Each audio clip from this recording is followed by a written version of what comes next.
Hello everyone, Radhe Radhe. इस video में मैं आपको chapter number 3 prospectus and allotment of securities के सारे प्रोविजन डिटेल में रिवाइज करवाने वाला हूं। बट सर, इससे पहले जो हमने चैप्टर पढ़ा, चैप्टर नंबर 2, उसमें हमने क्या सीखा कि कंपनी कैसे इनकॉर्पोरेट होगी। अब जैसे ही चैप्टर नंबर 2 में कंपनी इनकॉर्पोरेट होगी, इसके अंदर वो कंपनी क्या करेगी? कंपनी करेगी बिजनेस। बिजनेस करने के लिए कंपनी को क्या चाहिए? बिजनेस करने के लिए कंपनी को चाहिए पैसा। बट कंपनी में पैसा कहां से आएगा? यानी कंपनी फंड रेज कैसे कर सकती है? हमने सीखा कि कंपनी अपनी सिक्योरिटीज इशू करके फंड रेज कर सकती है, मतलब अपने कुछ लोगों को शेयर और डिबेंचर दे सकती है, उसके बदले में उन लोगों से पैसा ले सकती है, यानी फंड रेज कर सकती है। बट सर, कंपनी किस किस तरीके से सिक्योरिटी इशू कर पाएगी? तो देखो, प्राइवेट कंपनी कभी भी पब्लिक इशू नहीं कर सकती। क्यों? क्योंकि हमने प्राइवेट कंपनी की डेफिनेशन में देखा था कि वो अपने एओए में लिखती है कि वो प्रोहिबिट कर रही है इनवाइट करना पब्लिक को टू सब्सक्राइब इट सिक्योरिटीज। मतलब प्राइवेट कंपनी कभी भी पब्लिक से पैसा नहीं ले पाएगी। तो इसका मतलब प्राइवेट कंपनी कभी पब्लिक इशू नहीं कर पाएगी। तो सर, फिर प्राइवेट कंपनी किस किस तरीके से सिक्योरिटी इशू कर पाएगी? या तो प्राइवेट प्लेसमेंट के थ्रू या फिर right issue and bonus issue के थ्रू ही प्राइवेट कंपनी अपनी सिक्योरिटी इशू कर सकती है। और उसी जगह पे पब्लिक कंपनी पब्लिक इशू के थ्रू भी, प्राइवेट प्लेसमेंट के थ्रू भी और right issue and bonus issue के थ्रू भी अपनी सिक्योरिटी इशू कर सकती है। बट सर, ये सिक्योरिटीज क्या होता है? सिक्योरिटीज मतलब equity share, preference share, debenture, बस ना? नहीं सर, सिक्योरिटी की डेफिनेशन बहुत बड़ी है। उसमें इक्विटी शेयर भी आता है, प्रेफरेंस शेयर भी आता है, डिबेंचर भी आता है, डेरिवेटिव भी आता है, म्यूचुअल फंड यूनिट्स भी आता है, एक्शनेबल क्लेम भी आता है। बट कभी भी यूनिट लिंक इंश्योरेंस पॉलिसी यानी यूलिप कभी भी सिक्योरिटी नहीं होता। अब सर, अगर कोई पब्लिक कंपनी पब्लिक इशू लेके आना चाहती है तो वो किस किस तरीके से ला सकती है? या फिर तो आईपीओ के थ्रू, या फिर एफपीओ के थ्रू, या फिर ओएफएस यानी ऑफर फॉर सेल के थ्रू वो पब्लिक इशू ला सकती है। सर, आईपीओ, एफपीओ, ओएफएस ये क्या होता है? आईपीओ मतलब इनिशियल पब्लिक ऑफर। अगर कोई कंपनी पहली बार अपनी सिक्योरिटीज पब्लिक को ऑफर कर रहा है तो हम क्या बोलेंगे? कंपनी आईपीओ लेके आए। और अगर कोई कंपनी जो पहले आईपीओ ला चुका है वो वापस से अपनी सिक्योरिटीज अगर पब्लिक को ऑफर कर रहा है तो हम क्या बोलेंगे? ये कंपनी एफपीओ लेके आए। और उसके अलावा ऑफर फॉर सेल क्या होता है? ऑफर फॉर सेल मतलब जहां पे कंपनी अपने एग्जिस्टिंग शेयर होल्डर के शेयर्स को पब्लिक को इशू करवाती है। कंपनी नए शेयर इशू नहीं करी, वो एग्जिस्टिंग शेयर होल्डर के शेयर को ही पब्लिक को इशू करवाती है, उसको हम बोलते हैं ऑफर फॉर सेल। सर, इसका मतलब आईपीओ और एफपीओ केस में सारे के सारे नए शेयर इशू करना जरूरी नहीं होता है? बिल्कुल भी नहीं सर। हमने जो जेएसडब्ल्यू सीमेंट का प्रोस्पेक्टस देखा था उसमें हमने क्या देखा था कि 3600 करोड़ का आईपीओ साइज है। बट क्या पूरा का पूरा पैसा नए शेयर्स के थ्रू इशू हो रहा था क्या? बिल्कुल नहीं सर। कुछ नया शेयर थे और कुछ ऑफर फॉर सेल था, यानी एग्जिस्टिंग शेयर होल्डर के शेयर को पब्लिक को इशू किया जा रहा था।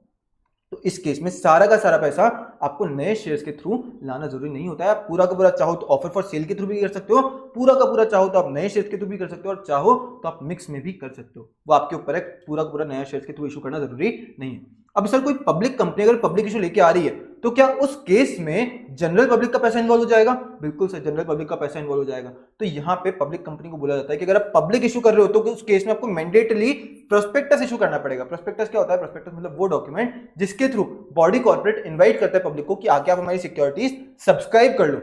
अब अगर बॉडी कॉर्पोरेट इनवाइट कर रहा है तो उसके साथ में उसको कुछ और इंफॉर्मेशन भी देनी पड़ेगी, उस कंपनी के बारे में पूरी इंफॉर्मेशन देनी पड़ेगी, ताकि वो जो लोग, जो जनरल पब्लिक यहाँ पे इन्वेस्ट करेंगे इस कंपनी में, उस प्रोस्पेक्टस के बेसिस पे वो यहाँ पे कंपनी के बारे में जान सके, पूरा पढ़ के, पूरा सोच समझ के अपना पैसा इन्वेस्ट कर सके, एक इन्फॉर्म्ड इन्वेस्टमेंट डिसीजन ले। इसलिए यहाँ पे आपको प्रोस्पेक्टस इंक्लूड करना ही पड़ता है, प्रोस्पेक्टस इशू करना ही पड़ता है पब्लिक इशू के केस में। प्रोस्पेक्टस क्या होता है? प्रोस्पेक्टस मतलब वो डॉक्यूमेंट जिसको डिस्क्राइब किया है फिर इशू किया है। प्रोस्पेक्टस मतलब लिखा हुआ है उस पर कि प्रोस्पेक्टस है तो हम मान लेंगे प्रोस्पेक्टस है। उसके अलावा रेड हेरिंग प्रोस्पेक्टस और शेल्फ प्रोस्पेक्टस भी प्रोस्पेक्टस होता है। और हर वो डॉक्यूमेंट जिसके थ्रू बॉडी कॉर्पोरेट इनवाइट कर रहा है पब्लिक को कि आके आप हमारी सिक्योरिटी सब्सक्राइब कर लो, उसको भी हम क्या बोलेंगे? उसको भी हम प्रोस्पेक्टस बोलेंगे। इससे क्या होगा? Red herring prospectus, shelf prospectus और वो डॉक्यूमेंट तीनों प्रोस्पेक्टस में कवर हो जाएंगे, यानी प्रोस्पेक्टस की सारी रिक्वायरमेंट्स इनके ऊपर भी अप्लाई कर जाएगी। अब अगर ये फॉलो नहीं करते, कंडीशन से मीट नहीं करते हैं तो उस केस में फिर लग जाएगी पनिशमेंट। फिर हमने देखा था कि हमको प्रोस्पेक्टस में क्या क्या चीज इंक्लूड करनी पड़ती है। तो इसको हमने कैसे याद किया था कि सीआईडी आके चेक करेगी कि आपने प्रोस्पेक्टस में सारी चीजें इंक्लूड करी है या फिर नहीं करी। सबसे पहला एक डिक्लेरेशन इंक्लूड करना है कि कंपनीज एक्ट 2013 का आपने कंप्लायंस किया है। उसके अलावा वो इन्फॉर्मेशन एंड वो report and financial information include कर देना जो भी सेबी स्पेसिफाई कर रहा है in consultation with CG. Specify कौन कर रहा है? सेबी। किससे पूछ के? सीजी से पूछ के। तो वो वाली इंफॉर्मेशन और वो रिपोर्ट आपको इंक्लूड करनी पड़ेगी। बट क्या सेबी ने आज की डेट पे कुछ भी इस सेक्शन के अंदर बता रखा है कि कौन सी इंफॉर्मेशन और कौन सी रिपोर्ट इंक्लूड करनी है? नहीं बता रखा। तो उस केस में आपने बोला कि जब तक सेबी ने नहीं बता रखा तब तक आपके ऊपर सेबी रेगुलेशन अप्लाई कर जाएगी। सेबी रेगुलेशन में जाके देख लेना कौन सी इंफॉर्मेशन और कौन सी रिपोर्ट आपको प्रोस्पेक्टस में इंक्लूड करनी पड़ेगी। उसके बाद में डी से प्रोस्पेक्टस डेटेड और साइन होना चाहिए, एंड एस से एक स्टेटमेंट इंक्लूड कर देना प्रोस्पेक्टस में कि जो प्रोस्पेक्टस है ना ये कॉन्ट्रावेंशन में नहीं बना है कंपनीज एक्ट 2013 के, सेबी के, एससीआरए के और इन तीनों के रूल्स एंड रेगुलेशंस के भी कॉन्ट्रावेंशन में नहीं बना। अब हमको दो केस बताए जहां पे आप ये सीआईडीज वाली चीजों से कंप्लायंस नहीं भी करोगे ना तो भी चलेगा, तो भी हम वैलिड मानेंगे। सबसे पहले अगर आप जो सिक्योरिटीज इशू कर रहे हो वो आपके एग्जिस्टिंग मेंबर या फिर डिबेंचर होल्डर को कर रहे हो, तो उस केस में क्या बोला, अगर आप एग्जिस्टिंग मेंबर या फिर डिबेंचर होल्डर को कर रहे हो तो उनको तो कंपनी के बारे में ऑलरेडी सब कुछ पता है, आप नया क्या ही बता दोगे। तो इस केस में बोला कि आप ये सीआईडी वाली चीजों से कंप्लायंस नहीं भी करोगे ना तो भी चलेगा, तो भी हम मानेंगे कि आपने वैलिड तरीके से ये प्रोस्पेक्टस इशू करा है। उसके बाद में या फिर आप सिक्योरिटीज जो इशू कर रहे हो वो सेम टू सेम है, वो यूनिफॉर्म है उन सिक्योरिटीज से जो कि आप पहले इशू कर चुके हो, और वो सिक्योरिटी जो आप पहले इशू कर चुके हो वो लिस्टेड भी है रिकॉग्नाइज्ड स्टॉक एक्सचेंज में। तो इस केस में पब्लिक को इस कंपनी के बारे में, सिक्योरिटी के बारे में सब कुछ पता है, तो आप ये सीआईडी वाली चीजों से कंप्लायंस नहीं भी करोगे तो भी हमको चलेगा। अब आपने जो प्रोस्पेक्टस में डेट लिखी ना, हम मानेंगे प्रोस्पेक्टस की डेट ऑफ पब्लिकेशन, मतलब जिस दिन प्रोस्पेक्टस पब्लिश हुआ वो डेट आपने यहाँ पे लिख रखी है, ऐसा हम मानेंगे। अब क्या प्रोस्पेक्टस बना के सीधा सीधा पब्लिक के पास जा सकते हो क्या? नहीं सर, सीधा सीधा पब्लिक के पास नहीं जा सकते हो, आपको पहले कॉपी ऑफ प्रोस्पेक्टस आरओसी के साथ में फाइल करनी पड़ेगी। कौन सी कॉपी ऑफ प्रोस्पेक्टस?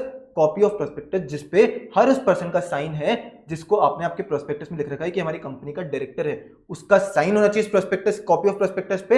या फिर अगर वो डायरेक्टर अवेलेबल नहीं है तो उसके ऑथराइज्ड अटॉर्नी का साइन करवा लेना और इस कॉपी ऑफ प्रोस्पेक्टस को आप आरओसी को डिलीवर कर देना। अगर आपने कंप्लायंस नहीं करा इस चीज से, मतलब आपने आरओसी को तो डिलीवर नहीं करा या फिर सारे डायरेक्टर्स का साइन नहीं कराया, तो उस केस में हम मान लेंगे प्रोस्पेक्टस वॉइड था। ये प्रोस्पेक्टस वॉइड था, मतलब इसके थ्रू अगर आपने कुछ भी इशू करा है, कुछ भी आपको इशू प्रोसीड्स मिली है, पैसा मिला है, तो पूरा का पूरा पैसा आपको रिफंड करना पड़ेगा, रिटर्न करना पड़ेगा।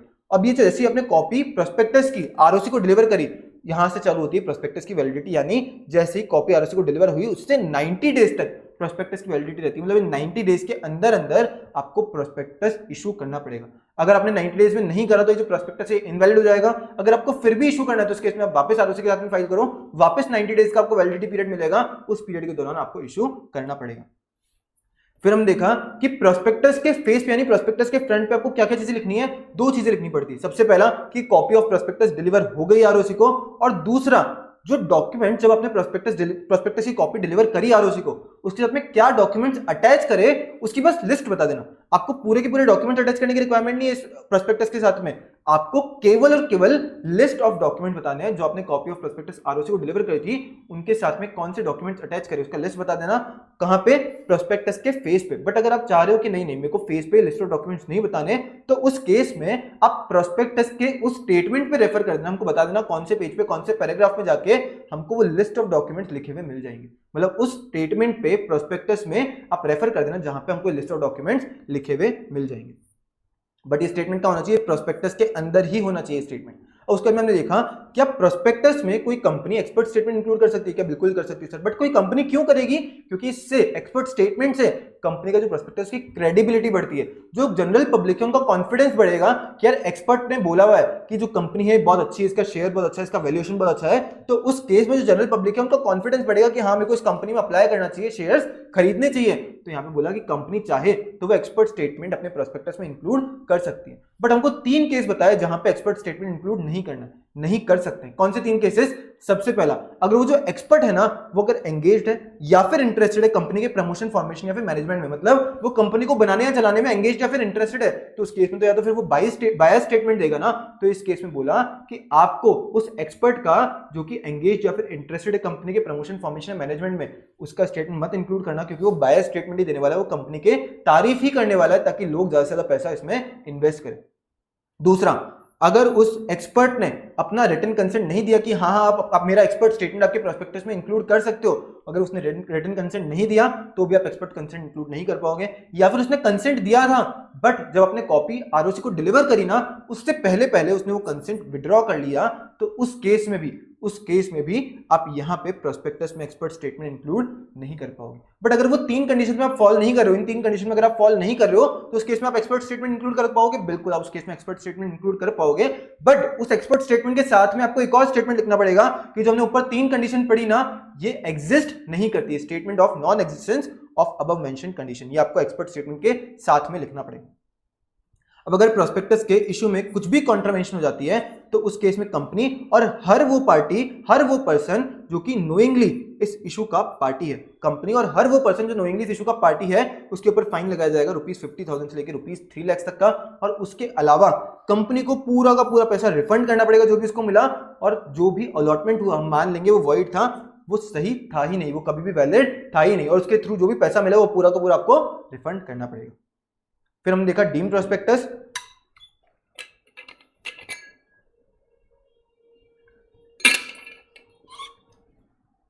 डीम्ड प्रोस्पेक्टस क्या होता है? अब अगर कोई कंपनी अपने शेयर्स समझो प्राइवेट प्लेसमेंट पे किसी इंटरमीडियरी को अलॉट कर रही है, क्या सोच के? इस व्यू के साथ में कि इंटरमीडियरी ना आगे जाके इन शेयर्स को पब्लिक को ट्रांसफर कर देगा, आगे जाके पब्लिक को ट्रांसफर कर देगा। अब मेरे शेयर्स पब्लिक तक भी पहुंच गए और मेरे को प्रोस्पेक्टस भी इशू नहीं करना पड़ा, मेरे को उतना कंप्लायंस भी नहीं करना पड़ा। तो यहां पे बोला अगर आपका कंपनी का व्यू ये है कि वो किसी पर्सन को अलॉट करिए ताकि वो पर्सन आगे जाके पब्लिक को दे दे शेयर्स, तो उस केस में जिस डॉक्यूमेंट के थ्रू ये इंटरमीडिएट पब्लिक को शेयर्स दे रहा है ना, उस डॉक्यूमेंट को हम मान लेंगे, क्या मान लेंगे? Deemed prospectus. मतलब हम डीम कर लेंगे कि वो डॉक्यूमेंट प्रोस्पेक्टस ही है। किसका प्रोस्पेक्टस है? इस कंपनी का इशू किया हुआ प्रोस्पेक्टस है पब्लिक को शेयर्स देने के लिए। हम मान लेंगे डॉक्यूमेंट क्या है? Deemed prospectus. अब अगर ये डीम प्रोस्पेक्टस हो गया तो इसके ऊपर प्रोस्पेक्टस की सारी रिक्वायरमेंट्स अप्लाई कर जाएगी। मतलब आपको सीआईडी वाली जो हमने जितनी भी कंडीशन पड़ी सारी की सारी कंप्लाई करनी पड़ेगी अगर ये डॉक्यूमेंट डीम प्रोस्पेक्टस हो गया तो। अब उसके बाद हमने क्या देखा कि आप डीम प्रोस्पेक्टस में हमने सेक्शन नंबर 26 में देखा सीआईडीज वाली चीजें वो सारी तो इंक्लूड करनी ही है, साथ में आपको तीन और चीजें इसमें इंक्लूड करनी पड़ेगी। सबसे पहला कि कंपनी को नेट अमाउंट कितना रिसीव हुआ इस केस में। मतलब अब अगर यहाँ पे कंपनी ने इंटरमीडिएट को दिया, इंटरमीडिएट ने पब्लिक को ट्रांसफर कर दिया, तो लेट्स से 100 करोड़ के शेयर्स थे तो पब्लिक ने इंटरमीडिएट को 100 करोड़ पे कर दिए और इंटरमीडिएट ने कंपनी को खुद का समझो 2% कमीशन काट के 98 करोड़ कंपनी को ट्रांसफर कर दी। तो कंपनी को नेट अमाउंट कितना रिसीव हुआ? 98 करोड़। तो यहाँ पे आपको डीम्ड प्रोस्पेक्टस में वो नेट अमाउंट कंपनी को कितना रिसीव हुआ वो भी लिखना पड़ेगा। उसके अलावा आपको इस इंटरमीडिएट को डीम्ड प्रोस्पेक्टस में लिखना पड़ेगा एज कंपनी का डायरेक्टर। इससे क्या होगा? इससे नोइंगली पार्टी टू इशू हो जाएगा। बिल्कुल सर। तो इस केस में इसके ऊपर भी पेनल्टी लगाई जाएगी। बिल्कुल सर। इसलिए आपको इस इंटरमीडिएट का नाम भी डीम्ड प्रोस्पेक्टस में एज डायरेक्टर लिखना पड़ेगा। और उसके अलावा जो आपका कॉन्ट्रैक्ट हुआ ना, ये आपने इंटरमीडिएट को जो शेयर्स अलॉट किए उसका जो कॉन्ट्रैक्ट था, उस कॉन्ट्रैक्ट को हम लोग जो पब्लिक है वो किस टाइम पे और किस जगह पे जाके इंस्पेक्ट कर सकती है वो आप हमको डीम्ड प्रोस्पेक्टस में लिख के बता देना। टाइम एंड प्लेस जहां पे contract for allotment to person inspect किया जा सकता है वो आप हमको बता देना। अब जो डीम्ड प्रोस्पेक्टस है ना, उस डीम्ड प्रोस्पेक्टस पे अगर ये जो इंटरमीडिएट है, अगर ये कंपनी है, तो इसके 2 डायरेक्टर का साइन होना चाहिए। इसके 2 डायरेक्टर का आप इस डीम्ड प्रोस्पेक्टस में साइन करवा देना। किसके? अगर इंटरमीडिएट यहां पे कंपनी है उस केस में उसके 2 डायरेक्टर का साइन हो जाएगा डीम्ड प्रोस्पेक्टस में। किसके बिहाफ पे? इस कंपनी के बिहाफ पे, ओरिजिनल कंपनी के बिहाफ पे, जिसके शेयर्स थे ना उसके बिहाफ पे यहां पे इस 2 डायरेक्टर को, इंटरमीडिएट के 2 डायरेक्टर को साइन करना पड़ेगा।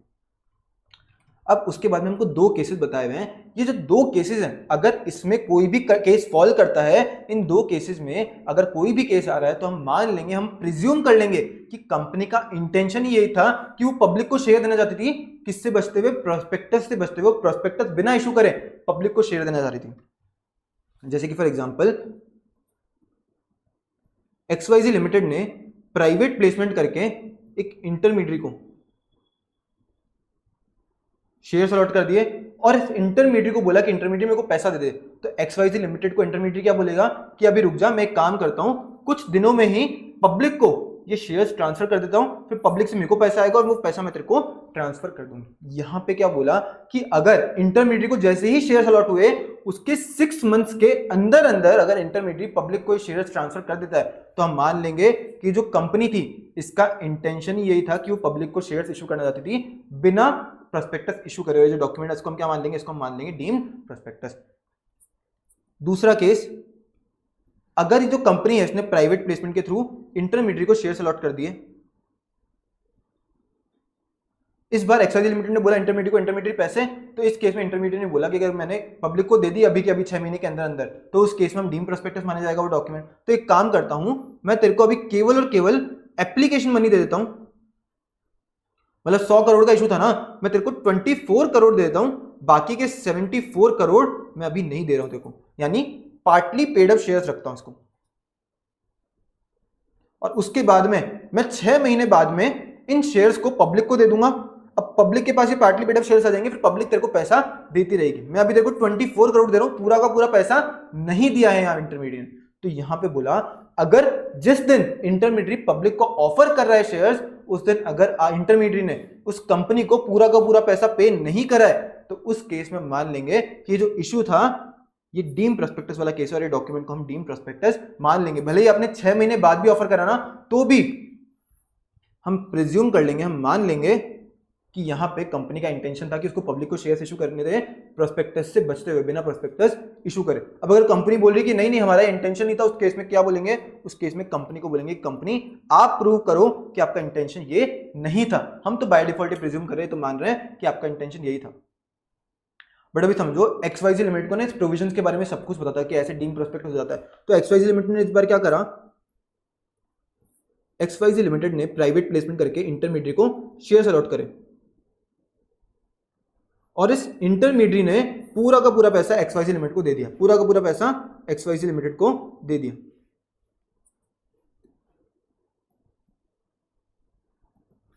और यहां पे इसने पब्लिक को ये शेयर्स ट्रांसफर करे आफ्टर 6 मंथ। तो क्या वो ऊपर की दो कंडीशन में फॉल कर रहा है क्या? नहीं सर, ये ऊपर की दो कंडीशन में फॉल नहीं कर रहा है। तो क्या इस डॉक्यूमेंट को हम डीम प्रोस्पेक्टस मान पाएंगे क्या? नहीं सर, ये क्योंकि ऊपर की दो कंडीशन में फॉल नहीं कर रहा है, मान नहीं पाएंगे। बट अगर आरओसी को लगता है कि डीम प्रोस्पेक्टस वाला ही केस है, कंपनी का इंटेंशन यही था, तो इस केस में जिसको लग रहा है वो जाके प्रूव करो। यहां पे हम प्रिज्यूम नहीं करेंगे कि कंपनी का इंटेंशन वही था। ऊपर वाले दो केस में हमने प्रिज्यूम करा, इस वाले केस में अगर आपको लग रहा है तो आप ये प्रूव करो कि कंपनी का इंटेंशन वही था। उस केस में कंपनी को प्रूव करने की रिक्वायरमेंट नहीं है। यही हमने यहां पे देखा, allotment is presume to be made to public if, अगर सिक्योरिटी ऑफर कर देते हैं to public within 6 months of allotment. अगर इंटरमीडिएट 6 महीने के अंदर अंदर, 6 मंथ्स ऑफ अलॉटमेंट के अंदर अंदर अगर पब्लिक को ऑफर करे, तो हम मान लेंगे क्या है, ये पब्लिक ऑफर है और ये आप एक्चुअल में पब्लिक को इशू करना चाह रहे थे। या फिर जिस दिन इंटरमीडिएट ने पब्लिक को ऑफर करा उस दिन तक फुल कंसिडरेशन रिसीव नहीं हुआ है कंपनी को, इस केस में हम मान लेंगे डीम प्रोस्पेक्टस। उसके अलावा हमने एक और केस देखा कि अगर जो कंपनी है वो अगर अपने मेंबर्स को, अपने एग्जिस्टिंग शेयर होल्डर को अगर राइट इशू ऑफर कर रही है, तो क्या यहां पे मेंबर्स रिनाउंस कर सकते हैं? बिल्कुल सर, रिनाउंस कर सकते हैं। तो अगर ये मेंबर्स अपनी इस राइट को रिनाउंस कर देते हैं और वहां पे जिनको रिनाउंस किया जा रहा है वो ग्रेटर देन 50% हो गए, तो यहां पे मान लिया जाएगा कि कंपनी ने जो ये ऑफर करा है वो क्या है, वो पब्लिक ऑफर है। राइट इशू जो मेंबर्स को किया गया जिसमें वो अपनी राइट रिनाउंस कर देते हैं, जहां पे जिनको रिनाउंस करे वो ग्रेटर देन 50 है, तो उस केस में मान लेंगे अपने पब्लिक ऑफर करा है।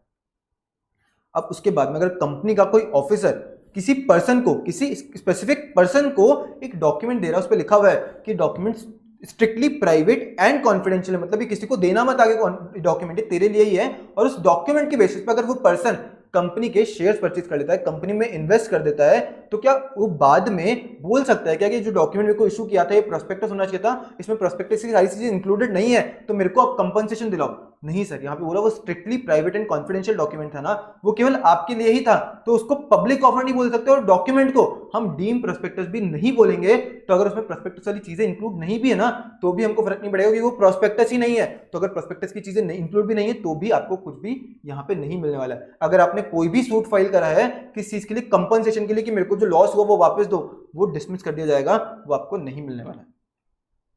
ये जो हमने एग्जांपल देखा वो यहीं पे लिखा हुआ है। उसके बाद हमने देखा offer of sale of shares by certain members of company. यहां पे क्या बोला कि कंपनी के जो एग्जिस्टिंग मेंबर्स है, एग्जिस्टिंग शेयर होल्डर्स है, अब वो कंपनी को बोल सकते हैं कि कंपनी आप हमारे बिहाफ पे सारे काम करो और जाके इन हमारे थोड़े बहुत शेयर्स को जो हम आपको बता रहे हैं वो पब्लिक को इश्यू कर दो, यानी पब्लिक को ऑफर कर दो। क्या बोला यहाँ पे, जो कंपनी के एग्जिस्टिंग शेयर होल्डर्स है ना, वो कंपनी को ऑथोराइज कर सकता है कि कंपनी हमारे बिहाफ पे आप पब्लिक को हमारे शेयर्स इशू कर दो। अब यहां पे क्या बोला कि कंपनी जब पब्लिक को ऑफर कर रही है तो हम मानेंगे पब्लिक ऑफर है, और जिस डॉक्यूमेंट के थ्रू किया जा रहा है वो प्रोस्पेक्टस है, मतलब उसके अंदर प्रोस्पेक्टस की सारी रिक्वायरमेंट अप्लाई करेगी, आपको सारी चीजें फॉलो करनी पड़ेगी। अब समझो कंपनी को ये पब्लिक इशू करने के लिए 3.2 लाख का खर्चा हो गया। अब पब्लिक इन शेयर्स को जब खरीदेगी तो पैसा किसके पास जाएगा, कंपनी के पास जाएगा क्या? नहीं सर, एग्जिस्टिंग शेयर होल्डर के शेयर्स थे तो पैसा पूरा का पूरा यहाँ पे मेंबर्स के पास जाने वाला है, पूरा का पूरा पैसा मेंबर्स के पास जाने वाला है। फायदा किसका हुआ? मेंबर्स का हुआ फायदा, कंपनी को तो कुछ नहीं मिल रहा है, और उसका 3.2 लाख का और खर्चा हो गया। तो यहाँ पे क्या बोला कि मेंबर्स, उस केस में आपको कंपनी को पूरा का पूरा एक्सपेंस, जो भी कंपनी को एक्सपेंस हुआ वो रिम्बर्स आपको करना पड़ेगा, वो रिम्बर्स आपको करना पड़ेगा। मेंबर जो कि शेयर्स अपने ऑफर कर रहे हैं पब्लिक को इन कंसल्टेशन बोर्ड डायरेक्टर, वो ऑथराइज कर सकते हैं कंपनी को कि हमारे बिहार पे आप एक्शंस लो, और उसके लिए जो भी खर्चा होगा वो उनको रिम्बर्स करना पड़ेगा कंपनी को, और जिस डॉक्यूमेंट के थ्रू शेयर्स ऑफर की जा रही है पब्लिक को हम मान लेंगे वो प्रोस्पेक्टस है। अब उसके बाद हम देखते हैं red herring prospectus. Red herring prospectus में क्या बोला है कि जब इन्फोसिस लिमिटेड इशू लेके आ रही थी तब वो कंफ्यूज थी कि वो कितने क्वांटम यानी कितने क्वांटिटी ऑफ शेयर्स इशू करे और किस प्राइस पे शेयर्स इशू करे, वो कंफ्यूज थी। क्यों कंफ्यूज थी अभी समझो। प्राइस पब्लिक के हिसाब से इस इन्फोसिस लिमिटेड के शेयर का प्राइस है 100 रुपीज। अब यहाँ पे इन्फोसिस लिमिटेड को लग रहा है कि अगर मैंने 70 रुपीज में इशू कर दिया तो उस केस में मेरे को 30 रुपीज का यहाँ पे 30 रुपीज का लॉस हो जाएगा, या फिर अगर मैंने ₹130 में इशू कर दिया तो उस केस में कोई पब्लिक यहाँ पे अप्लाई नहीं करेगा और मेरा इशू फेल हो जाएगा। तो उस केस में इन्फोसिस लिमिटेड यहाँ पे कंफ्यूज है कि यार मैं कितनी क्वांटिटी ऑफ शेयर्स और कितने प्राइस पे इसको इशू करूं। तो यहाँ पे इन्फोसिस लिमिटेड को बोला जाएगा कि इन्फोसिस लिमिटेड एक काम करो, आप रेड हेरिंग प्रोस्पेक्टस बनाओ। रेड हेरिंग प्रोस्पेक्टस पे प्रोस्पेक्टस की सारी रिक्वायरमेंट्स अप्लाई करेंगे, मतलब आपको जो भी प्रोस्पेक्टस के ऊपर लगता है सारी चीजें फॉलो करनी पड़ेगी। बस आप यहां पे चाहो तो क्वांटम और प्राइस नहीं लिखोगे तो भी चलेगा, नहीं लिखोगे तो भी चलेगा, बट आपको जैसे ही आपने रेड हेरिंग प्रोस्पेक्टस बनाया इसको आरओसी के साथ फाइल कर देना at least 3 days prior to opening of offer, prior to opening of offer. इसका मतलब अगर आप 10th जनवरी को ऑफर ओपन करने वाले हो, ऑफर करने वाले हो पब्लिक को, तो उस केस में आरओसी को आप लास्ट टू लास्ट भी 7 जनवरी तक तो ये आरएचपी फाइल कर देना। आरएचपी आप प्रोस्पेक्टस के पहले फाइल कर रहे हो, आपने आरएचपी फाइल करा, उसके बाद में आपने पब्लिक को ऑफर करा, पब्लिक के थ्रू आपको पता लगा कि शेयर की डिमांड कितनी है, कितना प्राइस लोग सोच रहे हैं, उसके बेस पे आपकी प्राइस और क्वांटम डिसाइड होगी। फिर जैसे ही आपने आरएचपी इशू कर दिया, आरएचपी के थ्रू ऑफर आ गया, आपने डिसाइड कर लिया क्या क्वांटम और प्राइस होगा, उसके बाद में फिर आप इशू करना प्रोस्पेक्टस, और इस प्रोस्पेक्टस में जो भी चीजें आपने आरएचपी यानी रेड हेरिंग प्रोस्पेक्टस में जो भी चीजें नहीं लिख रखी थी ना, वो इस प्रोस्पेक्टस में स्पेसिफाई कर देना और इसको फिर फाइल कर देना आरओसी और सेबी को, आरओसी और सेबी को फाइल कर देना। यहाँ पे सेबी भी आ रहा है, पहले हमने जब देखा था रेड हेरिंग प्रोस्पेक्टस वो किसको फाइल हो रहा था, रेड हेरिंग प्रोस्पेक्टस फाइल हो रहा है केवल और केवल आरओसी को, और प्रोस्पेक्टस फाइल हो रहा है आरओसी और सेबी दोनों को। अब यहाँ पे रेड हेरिंग प्रोस्पेक्टस से लेके प्रोस्पेक्टस के बीच में थोड़ा टाइम पीरियड था। अब यहाँ पे बोला अगर आपने प्रोस्पेक्टस में और रेड हेरिंग प्रोस्पेक्टस में कुछ भी चेंजेस है, कुछ भी चेंज करा है, कुछ भी वेरिएशन करा है, तो उस वेरिएशन को आप हाईलाइट कर देना इस प्रोस्पेक्टस में, इस प्रोस्पेक्टस में आप उस वेरिएशन को हाईलाइट कर देना। यहाँ पे वही लिखा है कि प्रोस्पेक्टस जिसमें अगर कंप्लीट पर्टिकुलर्स ऑफ क्वांटम यानी नंबर ऑफ सिक्योरिटीज और क्या प्राइस ऑफ सिक्योरिटीज है वो नहीं भी लिखा है तो चलेगा, और आप इन चीजों को क्वांटम और प्राइस को ओपन छोड़ सकते हो post closure of issue decide करने के लिए। अब जैसे ही आप ऑफर ओपन करना चाह रहे हो उसके एटलीस्ट 3 दिन पहले आपको आरओसी के साथ में फाइल करना पड़ेगा, और ये रेड हेरिंग प्रोस्पेक्टस के पहले ही इशू होता है, प्रोस्पेक्टस के पहले ही इशू होता है। अब जैसे ही ऑफर क्लोज हुआ उसके बाद में आप डिसाइड करो क्या क्वांटम और कितने प्राइस पे आपको करना है, और उसके बाद में एक प्रोस्पेक्टस बनाओ और इस प्रोस्पेक्टस में वो सारी चीजें लिखो जो आपने रेड हेरिंग प्रोस्पेक्टस में नहीं लिख रखी, और इसको फाइल कर दो आरओसी और सेबी के साथ में, आरओसी और सेबी के साथ में। जब हमने पहले आरएचपी फाइल किया तब केवल आरओसी के साथ किया था, और यहाँ पे हम आरओसी और सेबी दोनों के साथ में वो प्रोस्पेक्टस फाइल कर रहे हैं, और आरएचपी की सेम ऑब्लिगेशन जो प्रोस्पेक्टस की रहती है। एंड उसके अलावा अगर कोई भी वेरिएशन हुआ है, कोई भी चेंज हुआ है रेड हेरिंग प्रोस्पेक्टस और प्रोस्पेक्टस में, उसको आप हाईलाइट कर देना इस वेरिएशन प्रोस्पेक्टस के अंदर, प्रोस्पेक्टस में दिखा देना कि ये चेंज मैंने करा है रेड हेरिंग प्रोस्पेक्टस से प्रोस्पेक्टस में, उसको हाईलाइट कर देना।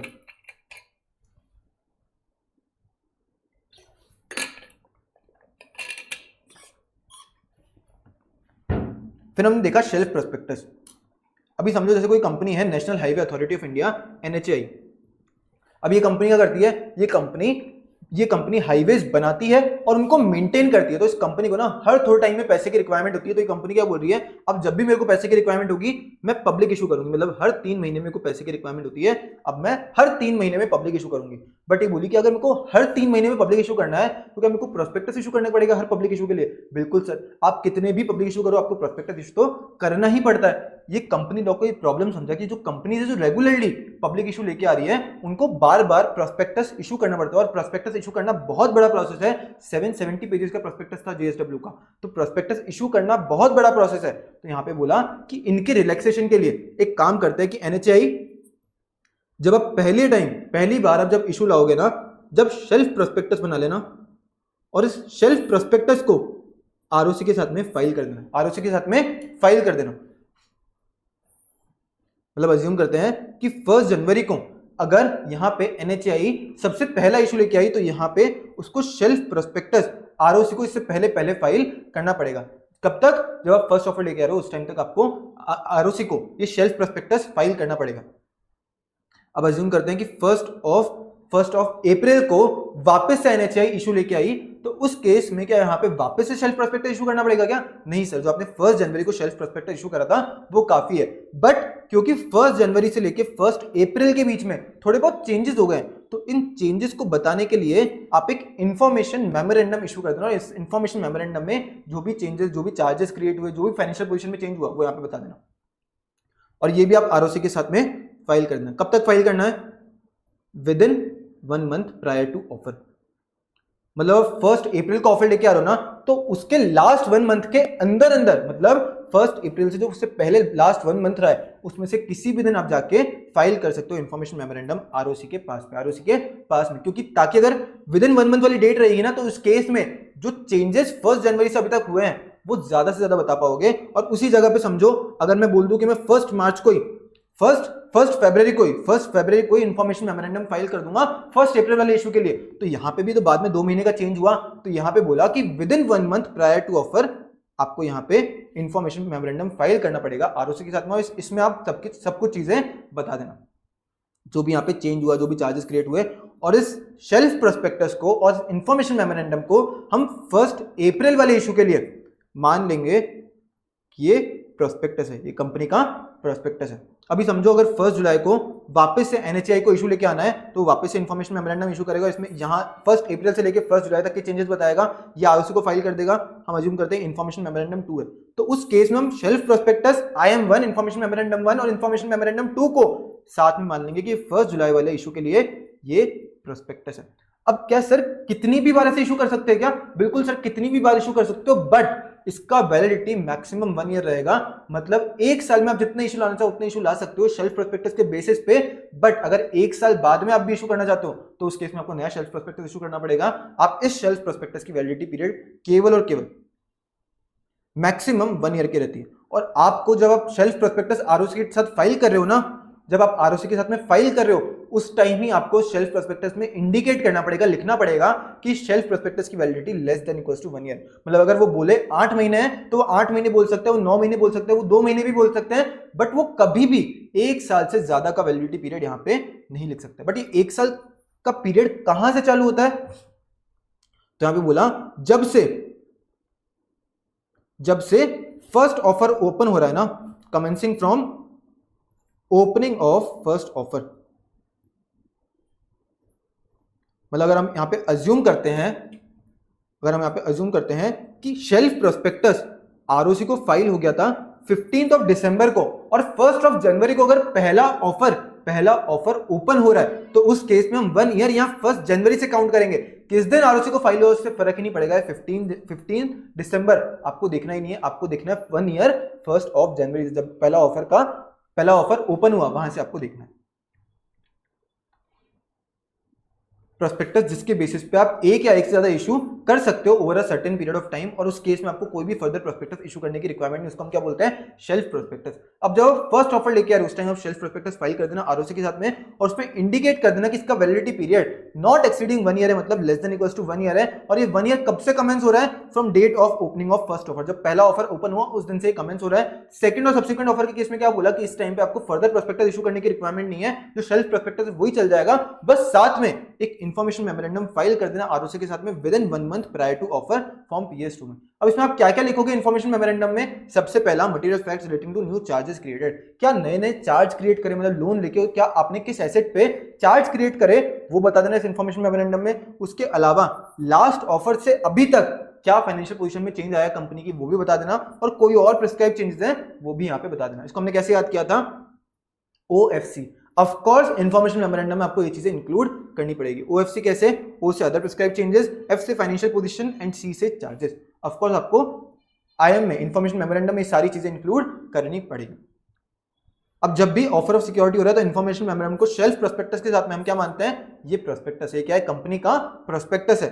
अब अगर कोई पर्सन शेल्फ प्रोस्पेक्टस के बेसिस पे ही आगे वाले इश्यूज के लिए एडवांस पेमेंट कर देता है, क्या कर देता है, एडवांस पेमेंट कर देता है। अभी तक आपने आगे वाले इशू का, जैसे 1 अप्रैल वाला इशू है, उसके लिए आपने चेंजेस इंटीमेट नहीं करे, इन्फॉर्मेशन मेमोरेंडम नहीं दिया है, तो उस केस में अगर कोई पर्सन एडवांस पेमेंट देता है तो सबसे पहला कंपनी की रिस्पॉन्सिबिलिटी है उस पर्सन को बताया जाए कि क्या क्या चेंजेस हुए हैं 1 अप्रैल वाले इशू के लिए, उसको चेंजेस इंटीमेट कर देना। और फिर अगर उस पर्सन को लगता है कि नहीं मैंने गलत एडवांस पेमेंट दे दिया, मेरे को इस इशू में अप्लाई ही नहीं करना था, तो विड्रॉ कर सकता है। और जैसे ही उसने विड्रॉ करा उसके 15 डेज के अंदर अंदर उसका सारा पैसा, जो भी एडवांस पेमेंट का पैसा था, वो पूरा का पूरा कंपनी को रिफंड करना पड़ेगा। फिर हमने देखा अब्रिश्ड प्रोस्पेक्टस। अब्रिश्ड प्रोस्पेक्टस क्या होता है, ये अब्रिश्ड प्रोस्पेक्टस है एक्चुअल प्रोस्पेक्टस बस समरी। हमने जो देखा जेएसडब्ल्यू का प्रोस्पेक्टस वो कितने पेजेस का था, वो 770 पेजेस का था, और उसका ही अब्रिश्ड प्रोस्पेक्टस कितने पेजेस का था, अब्रिश्ड प्रोस्पेक्टस था केवल और केवल 8 पेज का, केवल और केवल 8 पेज का अब्रिश्ड प्रोस्पेक्टस था। इसमें क्या होता है, आप जो भी इंपॉर्टेंट चीजें हैं ना, जो भी सेलिएंट फीचर्स रहते हैं जो सेबी स्पेसिफाई कर रहा है किसके, एक्चुअल प्रोस्पेक्टस के, वो आप यहां पे अब्रिश्ड प्रोस्पेक्टस में लिख देते हो। हम क्या बोलते हैं, ये क्या है, summarise form of actual prospectus. But आपको हर एप्लीकेशन फॉर्म के साथ में, हर एप्लीकेशन फॉर्म के साथ में आपको प्रोस्पेक्टस देना पड़ेगा। क्यों, एप्लीकेशन फॉर्म क्या होता है, मतलब जिसके बेसिस पे पब्लिक वो एप्लीकेशन फॉर्म फिल करके उनका नाम लिख के, पैन नंबर लिख के, कितना वो इन्वेस्ट करना चाहता है, कितनी सिक्योरिटीज के लिए अप्लाई कर रहे हैं, वो लिख के कंपनी को वापस देंगे। वो एप्लीकेशन फॉर्म जब आप उस पर्सन को दे रहे हो, साथ में आपको अब्रिज्ड प्रोस्पेक्टस भी देना पड़ेगा, साथ में आपको हर केस में अब्रिज्ड प्रोस्पेक्टस भी उसको देना पड़ेगा, ताकि वो कंपनी के बारे में पढ़ के और फिर उसके बाद में डिसाइड करे और फिर अप्लाई करे उस एप्लीकेशन फॉर्म पे। तो इसलिए आपको अब्रिज्ड प्रोस्पेक्टस साथ में देना पड़ता है। बट अगर कोई पर्सन बोलता है कि नहीं मेरे को अब्रिज्ड प्रोस्पेक्टस नहीं, मेरे को फुल प्रोस्पेक्टस चाहिए, मेरे को कंपनी के बारे में सब कुछ जाना है, समराइज नहीं, मैं तो एक एक क्लॉज पढ़ूंगा, तो उस केस में आपको उस पर्सन को फुल प्रोस्पेक्टस भी प्रोवाइड करना पड़ेगा अगर वो पर्सन रिक्वेस्ट करता है। हमने क्या बोला, एप्लीकेशन फॉर्म के साथ साथ आपको अब्रिज्ड प्रोस्पेक्टस देना पड़ेगा। बट 3 केसेस बताए जहां पे आप अब्रिज्ड प्रोस्पेक्टस नहीं भी दोगे तो चलेगा। सबसे पहला, अगर आपने जो एप्लीकेशन फॉर्म इशू करा ना, वो अंडरराइटिंग एग्रीमेंट के इन्विटेशन के लिए करा कि अंडरराइटिंग एग्रीमेंट में आप एंटर कर जाओ, बट ये अंडरराइटिंग एग्रीमेंट में आपको अब्रिज्ड प्रोस्पेक्टस क्यों नहीं देना, क्योंकि जो अंडरराइटर होता है उनकी जो रिस्क होती है वो बहुत बड़ी होती है, 100 करोड़ 200 करोड़ इतनी बड़ी बड़ी रिस्क हो सकती है। तो क्या वो अब्रिज्ड प्रोस्पेक्टस समराइज फॉर्म पढ़ेंगे क्या, यहाँ पे बोला नहीं, वो समराइज फॉर्म नहीं, आप पूरा जो फुल प्रोस्पेक्टस है उसका एक एक क्लॉज ध्यान से पढ़ो, इसके लिए उनको अब्रिज्ड प्रोस्पेक्टस आप नहीं भी दोगे तो चलेगा। या फिर अगर सिक्योरिटीज आपने पब्लिक को ऑफर नहीं करी, मतलब आप समझो फॉर एग्जांपल प्राइवेट प्लेसमेंट करा, तो उस केस में तो हमको प्रोस्पेक्टस भी इशू नहीं करना पड़ता, तो अब्रिज्ड प्रोस्पेक्टस आप साथ में इशू नहीं करोगे एप्लीकेशन फॉर्म के तो चलेगा। या फिर आप जो ऑफर कर रहे हो आपके एग्जिस्टिंग मेंबर को कर रहे हो, कंपनी के एग्जिस्टिंग मेंबर को कर रहे हो, तो उनको कंपनी के बारे में ऑलरेडी सब कुछ पता है, तो आप अब्रिज्ड प्रोस्पेक्टस नहीं भी दोगे ना तो चलेगा। अगर कुछ भी डिफॉल्ट होता तो उस केस में कंपनी को पेनल्टी लगेगी ₹50,000 फॉर ईच डिफॉल्ट के, हर डिफॉल्ट के लिए कंपनी को पेनल्टी लगाई जाएगी ₹50,000 की।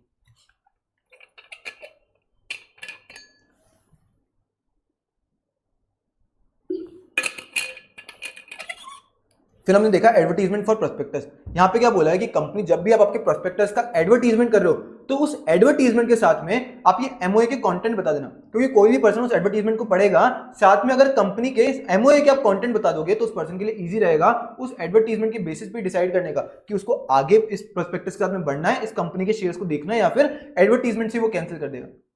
क्या बोला, आप जब भी एडवर्टीजमेंट कर रहे हो प्रोस्पेक्टस का, साथ में एमओए के ये कंटेंट भी उस एडवर्टीजमेंट में इंक्लूड होने चाहिए। सबसे पहला कि कंपनी का क्या ऑब्जेक्ट है, कंपनी के जो मेंबर्स है उसकी क्या लायबिलिटी है, कितना amount of share capital company में है, उसके अलावा name of signatories to MOA, मतलब जब कंपनी इनकॉर्पोरेट हुई थी तब उसके सब्सक्राइबर कौन कौन थे एमओए के, और उसके अलावा उन्होंने कितने नंबर ऑफ शेयर सब्सक्राइब करे वो भी यहां पे बता देना, और कंपनी का कैपिटल स्ट्रक्चर बता देना, मतलब कंपनी में कितना शेयर कैपिटल है, कितना डेट है, वो भी आप बता देना उस एडवर्टीजमेंट के साथ साथ। फिर हमने देखा variation in terms of contract और ऑब्जेक्ट स्टेटेड इन प्रोस्पेक्टस। यहां पे क्या बोला है, अगर कंपनी ने एक प्रोस्पेक्टस के बेसिस पे कुछ पैसा रेज करा, बट बाद में उसको लग रहा है कि जो मैंने प्रोस्पेक्टस में लिखा था ना, वो अब मैं चाहती हूँ किसी और ऑब्जेक्ट के लिए इस पैसे को यूज करूं, तो क्या कंपनी किसी और ऑब्जेक्ट के लिए उस पैसे को यूज कर सकती है क्या? सर ऐसा सिमिलर से हमने प्रोविजन सेक्शन नंबर 13 में पढ़ा था ऑल्टरेशन ऑफ एमओए में। बिल्कुल सर, सेक्शन नंबर 13 में आप ऑल्टरेशन ऑफ एमओए में आपने सिमिलर प्रोविजन पढ़ा था, बट जब हमने सेक्शन नंबर 13 में पढ़ा था ना, तब क्या बोला था कि आपको वहां पे ऑब्जेक्ट क्लॉज, एमओए में जो ऑब्जेक्ट क्लॉज था वो अल्टर करना था, इसलिए हम गए थे सेक्शन नंबर 13 में। बट अगर आपको एमओए का ऑब्जेक्ट क्लॉज अल्टर नहीं करना है, केवल आपको जो प्रोस्पेक्टस का जो ऑब्जेक्ट टर्म्स ऑफ कॉन्ट्रैक्ट है वो अगर वेरी करने हैं, तो फिर आप कहां होगे, आप आओगे सेक्शन नंबर 27 में। मतलब यहां पे एग्जांपल लेते हैं, एक कंपनी है एस लिमिटेड, उसने अपने एमओए में लिख रखा है कि उसका सीसीटीवी का बिजनेस है plus mobile app development business है, सीसीटीवी बिजनेस है plus mobile app development business है। तो उस केस में समझो एस लिमिटेड ने प्रोस्पेक्टस इशू करा और इस प्रोस्पेक्टस में लिखा कि इस प्रोस्पेक्टस के थ्रू जो भी पैसा आएगा ना वो मैं अपने सीसीटीवी बिजनेस में यूज करने वाली हूं। तो लोगों ने इसमें प्रोस्पेक्टस में अप्लाई कर दिया और कंपनी को पैसा मिल गया, कंपनी ने पैसा रेज कर लिया। बट थोड़े टाइम बाद में कंपनी को लगा कि यार इस सीसीटीवी बिजनेस में इतना दम नहीं रहा, इतना डिमांड नहीं है, तो मैं चाहती हूँ जो पैसा है ना उस सीसीटीवी बिजनेस की जगह मैं मोबाइल ऐप डेवलपमेंट बिजनेस में लगाऊं। तो यहाँ पे क्या मेरे को एमओए का ऑब्जेक्ट क्लॉज ऑल्टर करना पड़ा क्या? नहीं करना पड़ा, क्योंकि मेरा ऑलरेडी यहाँ पे इंक्लूडेड, अगर इंक्लूड करना पड़ता तो मैं सेक्शन नंबर 13 में जाता, बट क्योंकि इंक्लूड नहीं करना पड़ा तो इस केस में इस चेंज के लिए मेरे को जाना पड़ेगा सेक्शन नंबर 27 यानी वेरिएशन ऑफ प्रोस्पेक्टस के केस में। यहाँ पे क्या बोला है कि टर्म्स ऑफ कॉन्ट्रैक्ट और प्रोस्पेक्टस का ऑब्जेक्ट वेरी किया जा सकता है एसआर थ्रू पोस्टल बैलेट पास करके, एसआर पास करके आप वेरी कर सकते हो टर्म्स ऑफ कॉन्ट्रैक्ट या फिर ऑब्जेक्ट। बट जो नोटिस ऑफ मीटिंग होगा ना, कौन सी मीटिंग का नोटिस? जहां पे एसआर पास हुआ उस मीटिंग का जो नोटिस होगा तो आप आपकी कंपनी की वेबसाइट पे डाल देना, प्लस जो नोटिस ऑफ मीटिंग की जितनी भी डिटेल्स हैं और आपका जो भी जस्टिफिकेशन है कि आप ये सीसीटीवी बिजनेस से मोबाइल ऐप डेवलपमेंट बिजनेस में क्यों वेरी करने जा रहे हो, उसका जस्टिफिकेशन और नोटिस ऑफ मीटिंग आपको 2 न्यूज़पेपर में डालना पड़ेगा, एक इंग्लिश और एक वर्नाक्युलर लैंग्वेज न्यूज़पेपर। इन 2 न्यूज़पेपर में आप पब्लिश कर देना details of notice of meeting और जस्टिफिकेशन फॉर वेरिएशन। और जो भी डिसेंटिंग शेयर होल्डर होंगे, मतलब जिन लोगों ने पैसा लगाया था इस प्रोस्पेक्टस के बेसिस पे और अब वो बोल रहे हैं कि नहीं हमको सीसीटीवी बिजनेस में पैसा लगाना था, हमको मोबाइल ऐप डेवलपमेंट बिजनेस में पैसा नहीं लगाना, अब हमको पैसा वापस रिटर्न करो। जो डिसेंटिंग शेयर होल्डर है, जो मना कर रहे हैं इस वेरिएशन के लिए, उन डिसेंटिंग शेयर होल्डर को एग्जिट ऑफर दिया जाएगा। एग्जिट ऑफर दिया जाएगा मतलब उनको बोला जाएगा कि काम करो, आपके पास जो शेयर है वो बेच दो और उसके बदले में आप वो वापस जितना ही पैसा आपने लगाया वो पैसा ले लो। अब यहाँ पे एग्जिट ऑफर कौन देगा? कंपनी के जो प्रमोटर्स होंगे या फिर जो कंपनी के जो कंट्रोलिंग शेयर होल्डर होंगे ना, वो उस पर्सन को, उस डिसेंटिंग शेयर होल्डर को एग्जिट ऑफर देंगे। बट किस एग्जिट प्राइस पे, मतलब एक शेयर का कितना प्राइस देंगे? तो हमें बोला जो भी सेबी स्पेसिफाई करेगा ना उस प्राइस पे उसको एग्जिट ऑफर दिया जाएगा उस डिसेंटिंग शेयर होल्डर को। अब यहाँ पे ये जो हमने अभी तक पढ़ा ये थोड़ा थोड़ा तो सिमिलर ही है जो हमने सेक्शन नंबर 13 में पढ़ा था। अब ये आता है बिल्कुल नया पॉइंट। यहां पे क्या बोला है कि आप प्रोस्पेक्टस का ऑब्जेक्ट वेरी करके भी, आप ये सारी चीजें अगर कंप्लाई भी कर लो फिर भी आप प्रोस्पेक्टस का ऑब्जेक्ट वेरी करके उसको यूज नहीं कर सकते उस पैसे को किस चीज के लिए? बाइंग, ट्रेडिंग और otherwise dealing in equity shares of other listed company के लिए। मतलब किसी और लिस्टेड कंपनी के शेयर्स को ट्रेड करने के लिए, बाय करने के लिए, उनमें डील करने के लिए आप इस प्रोस्पेक्टस के पैसे को यूज नहीं कर सकते हो ऑब्जेक्ट वेरी करके। मतलब अगर यहां पे प्रोस्पेक्टस में हमने रेस किया था सीसीटीवी बिजनेस के लिए पैसा, बट बाद में लगा सीसीटीवी बिजनेस में दम नहीं है, तो क्या यहां पे मैं इस प्रोस्पेक्टस के पैसे को इन्वेस्ट कर सकता हूं किसी और लिस्टेड कंपनी में? किसी और लिस्टेड कंपनी के इक्विटी शेयर में इन्वेस्ट कर सकता हूं क्या? समझो यहां पे इसके ऑब्जेक्ट क्लॉज में भी लिखा हुआ है कि कंपनी इन्वेस्ट भी कर सकती है। क्या कर सकता हूं क्या? नहीं सर, भले ही सारी चीजों से आप कंप्लाई भी कर लो बट आप इन्वेस्ट नहीं कर पाओगे इस पैसे को किसी और लिस्टेड कंपनी के इक्विटी शेयर में। अभी सर आप कैसे आइडेंटिफाई कर सकते हो कि जो क्वेश्चन है वो सेक्शन नंबर 13 का यानी चैप्टर नंबर 2 का है या फिर इस सेक्शन नंबर 27 यानी चैप्टर नंबर 3 का? वो कैसे आइडेंटिफाई करोगे? देखो आपको क्वेश्चन में सबसे पहले देखना है कहीं पे भी लिखा हुआ है क्या कि ऑब्जेक्ट क्लॉज ऑल्टर करना है एमओए में। अगर ये कहीं पे भी लिखा हुआ है तो उस केस में आप सीधे सीधे जाओगे सेक्शन नंबर 13 यानी चैप्टर नंबर 2 में। बट अगर यहां पे क्वेश्चन में लिखा हुआ है कि आप प्रोस्पेक्टस का ऑब्जेक्ट वेरी करके, प्रोस्पेक्टस का ऑब्जेक्ट वेरी करके आप उसको यूज करना चाहते हो इक्विटी शेयर में डील करने के लिए ऑफ अदर लिस्टेड कंपनी, तो इससे आपको समझ में आ जाएगा ये बात कर रहा है सेक्शन नंबर 27 यानी चैप्टर 3 की। तो आप फिर किसका आंसर लिखोगे? आप लिखोगे आंसर चैप्टर नंबर 3 यानी सेक्शन नंबर 27 के अकॉर्डिंग। बट अगर कुछ भी नहीं लिखा हुआ है, अगर कुछ भी नहीं लिखा हुआ है तो उस केस में आप अज्यूम करोगे कि आपको ऑब्जेक्ट क्लॉज ऑल्टर नहीं करना था, आपको केवल और केवल सेक्शन नंबर 27 में आके आपको प्रोस्पेक्टस का ऑब्जेक्ट वेरी करना है। तो आप आंसर किसके अकॉर्डिंग लिखोगे? आप लिखोगे आंसर सेक्शन नंबर 27 के अकॉर्डिंग। वरना मेजरली आपको सारे आंसर, सारे जितने भी क्वेश्चन आए हैं उसमें क्लियरली लिखा हुआ है कि ऑब्जेक्ट क्लॉज ऑल्टर करना था या फिर वेरी करना था इक्विटी शेयर में, तो उस तरीके से आपको समझ में आ जाएगा सेक्शन नंबर 27 की बात कर रहा है या फिर ये ऑब्जेक्ट क्लॉज ऑल्टर करने की यानी ऑल्टरेशन ऑफ एमओई की बात कर रहा है। अब उसके बाद जो कॉन्ट्रैक्ट ऑफ शेयर्स होता है ना, जो कॉन्ट्रैक्ट ऑफ शेयर्स होता है मतलब अभी कोई पर्सन प्रोस्पेक्टस के बेसिस पे कंपनी में शेयर्स के लिए अप्लाई कर रहा है, कंपनी उसको अगर शेयर्स दे देती है, इसका मतलब उस कंपनी और उस पर्सन के बीच में कॉन्ट्रैक्ट ऑफ शेयर्स हुआ, तो हमेशा माना जाएगा कि जो कॉन्ट्रैक्ट ऑफ शेयर्स है ना वो उबेरिमेफाइडिस है। उबेरिमेफाइडिस है, एक लेटिन टर्म है। लेटिन टर्म, इसका मतलब क्या है? Utmost good faith. कि जो कॉन्ट्रैक्ट है ना उस पब्लिक पर्सन के साथ में, कॉन्ट्रैक्ट ऑफ शेयर्स, वो अटमोस्ट गुड फेथ में बनाया गया है। उस कॉन्ट्रैक्ट में सब चीजें सच सच लिखी है, उसमें कुछ भी गलत या फिर झूठ नहीं लिखा है। ऐसे गुड फेथ में हम मानते हैं कि कॉन्ट्रैक्ट ऑफ शेयर्स हमेशा गुड फेथ होता है। बट समझो जो प्रोस्पेक्टस था जिसके बेसिस पे पर्सन ने अप्लाई किया था, उसमें कुछ मिस स्टेटमेंट थी, तो हम क्या बोलेंगे? जो प्रोस्पेक्टस था वो क्या था? वो मिसलीडिंग प्रोस्पेक्टस था। सर मिसस्टेटमेंट होता है मतलब, मिसस्टेटमेंट मतलब उस प्रोस्पेक्टस में समझो कुछ फॉल्स या फिर इनएक्यूरेट इंफॉर्मेशन दी, या फिर उसमें से कोई मटेरियल फैक्ट ओमिट करा हुआ था, जिसकी वजह से जिन लोगों ने प्रोस्पेक्टस पढ़ा उनके दिमाग में रॉन्ग इंप्रेशन गया। तो हम क्या बोलेंगे कि इस प्रोस्पेक्टस में मिसस्टेटमेंट था, यानी जो प्रोस्पेक्टस था ये मिसलीडिंग प्रोस्पेक्टस था। सर फॉल्स और इनएक्यूरेट स्टेटमेंट मतलब, जैसे समझो कोई कंपनी है वो पिछले 10 सालों से लॉस कर रही है और वो अपने प्रोस्पेक्टस में लिख रही है कि हमारा हमेशा से प्रॉफिट ही हो रहा है, तो क्या वो गलत स्टेटमेंट है? बिल्कुल सर, वो फॉल्स या फिर इनएक्यूरेट स्टेटमेंट है। सर ओमिट मटेरियल फैक्ट मतलब, अभी जैसे समझो एक कंपनी है एक्स लिमिटेड। अब एक्स लिमिटेड अपने प्रोस्पेक्टस में लिखती है कि हमारी कंपनी ना लास्ट 4 फाइनेंशियल ईयर से रेगुलरली डिविडेंड दे रही है, बट ये जो कंपनी है ना ये कब से ही लॉस मेकिंग कंपनी है।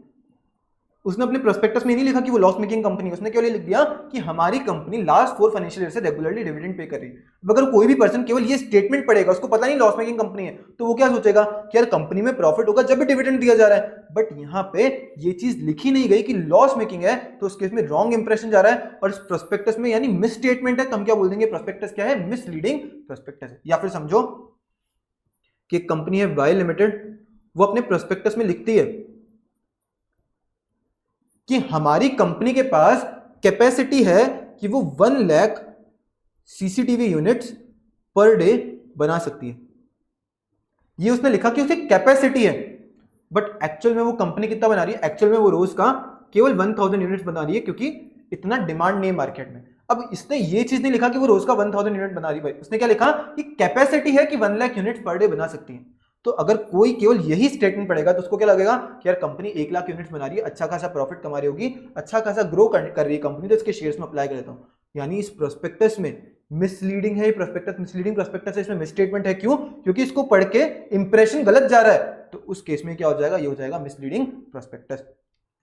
अब अगर कोई पर्सन है उसको नुकसान हुआ इस मिसलीडिंग प्रोस्पेक्टस के बेसिस पे, तो उसके पास क्या क्या रेमेडी अवेलेबल है वो हम पढ़ेंगे इस टॉपिक में।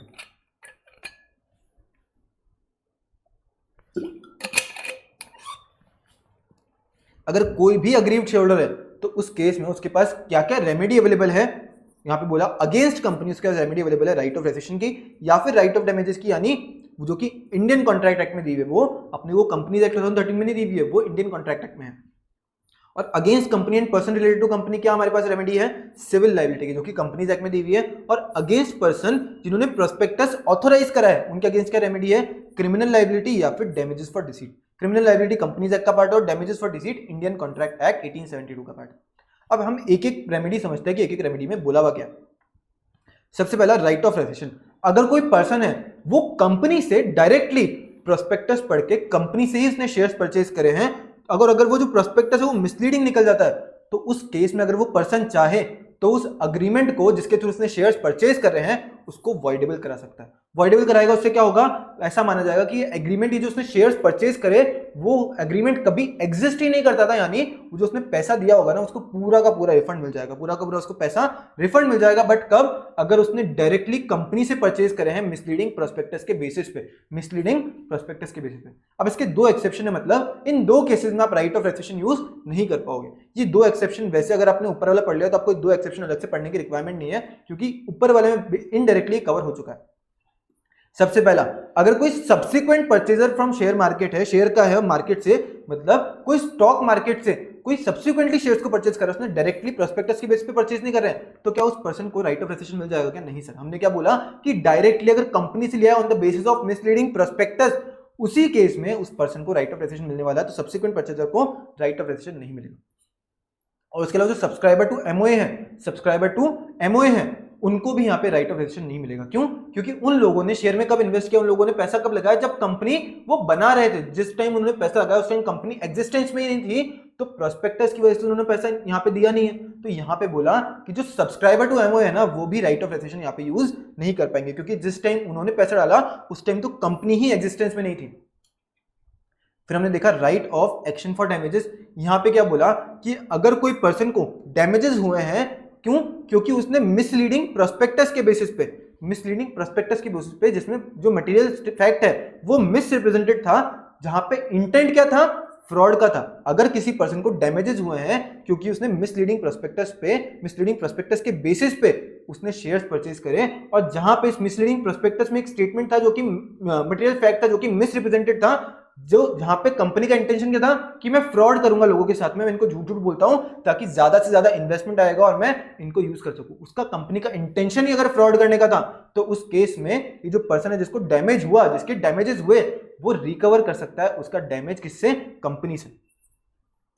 He is right for damages against company. But अगर फिर कंपनी भले भी लिक्विडेट भी हो जाती ना तो भी हमको फर्क नहीं पड़ेगा, हम फिर भी उनसे क्या कर सकते हैं? डैमेजेस रिकवर कर सकते हैं। मतलब फॉर एग्जांपल अगर इस पर्सन को 10,000 रुपए का लॉस हो गया इन शेयर्स की वजह से, तो उस केस में वो 10,000 रुपए रिकवर कर सकता है कंपनी से। किससे? कंपनी से। बट कब? अगर यहां पे कंपनी का इंटेंशन क्या था? फ्रॉड का इंटेंशन था। किसका इंटेंशन था? फ्रॉड का इंटेंशन था।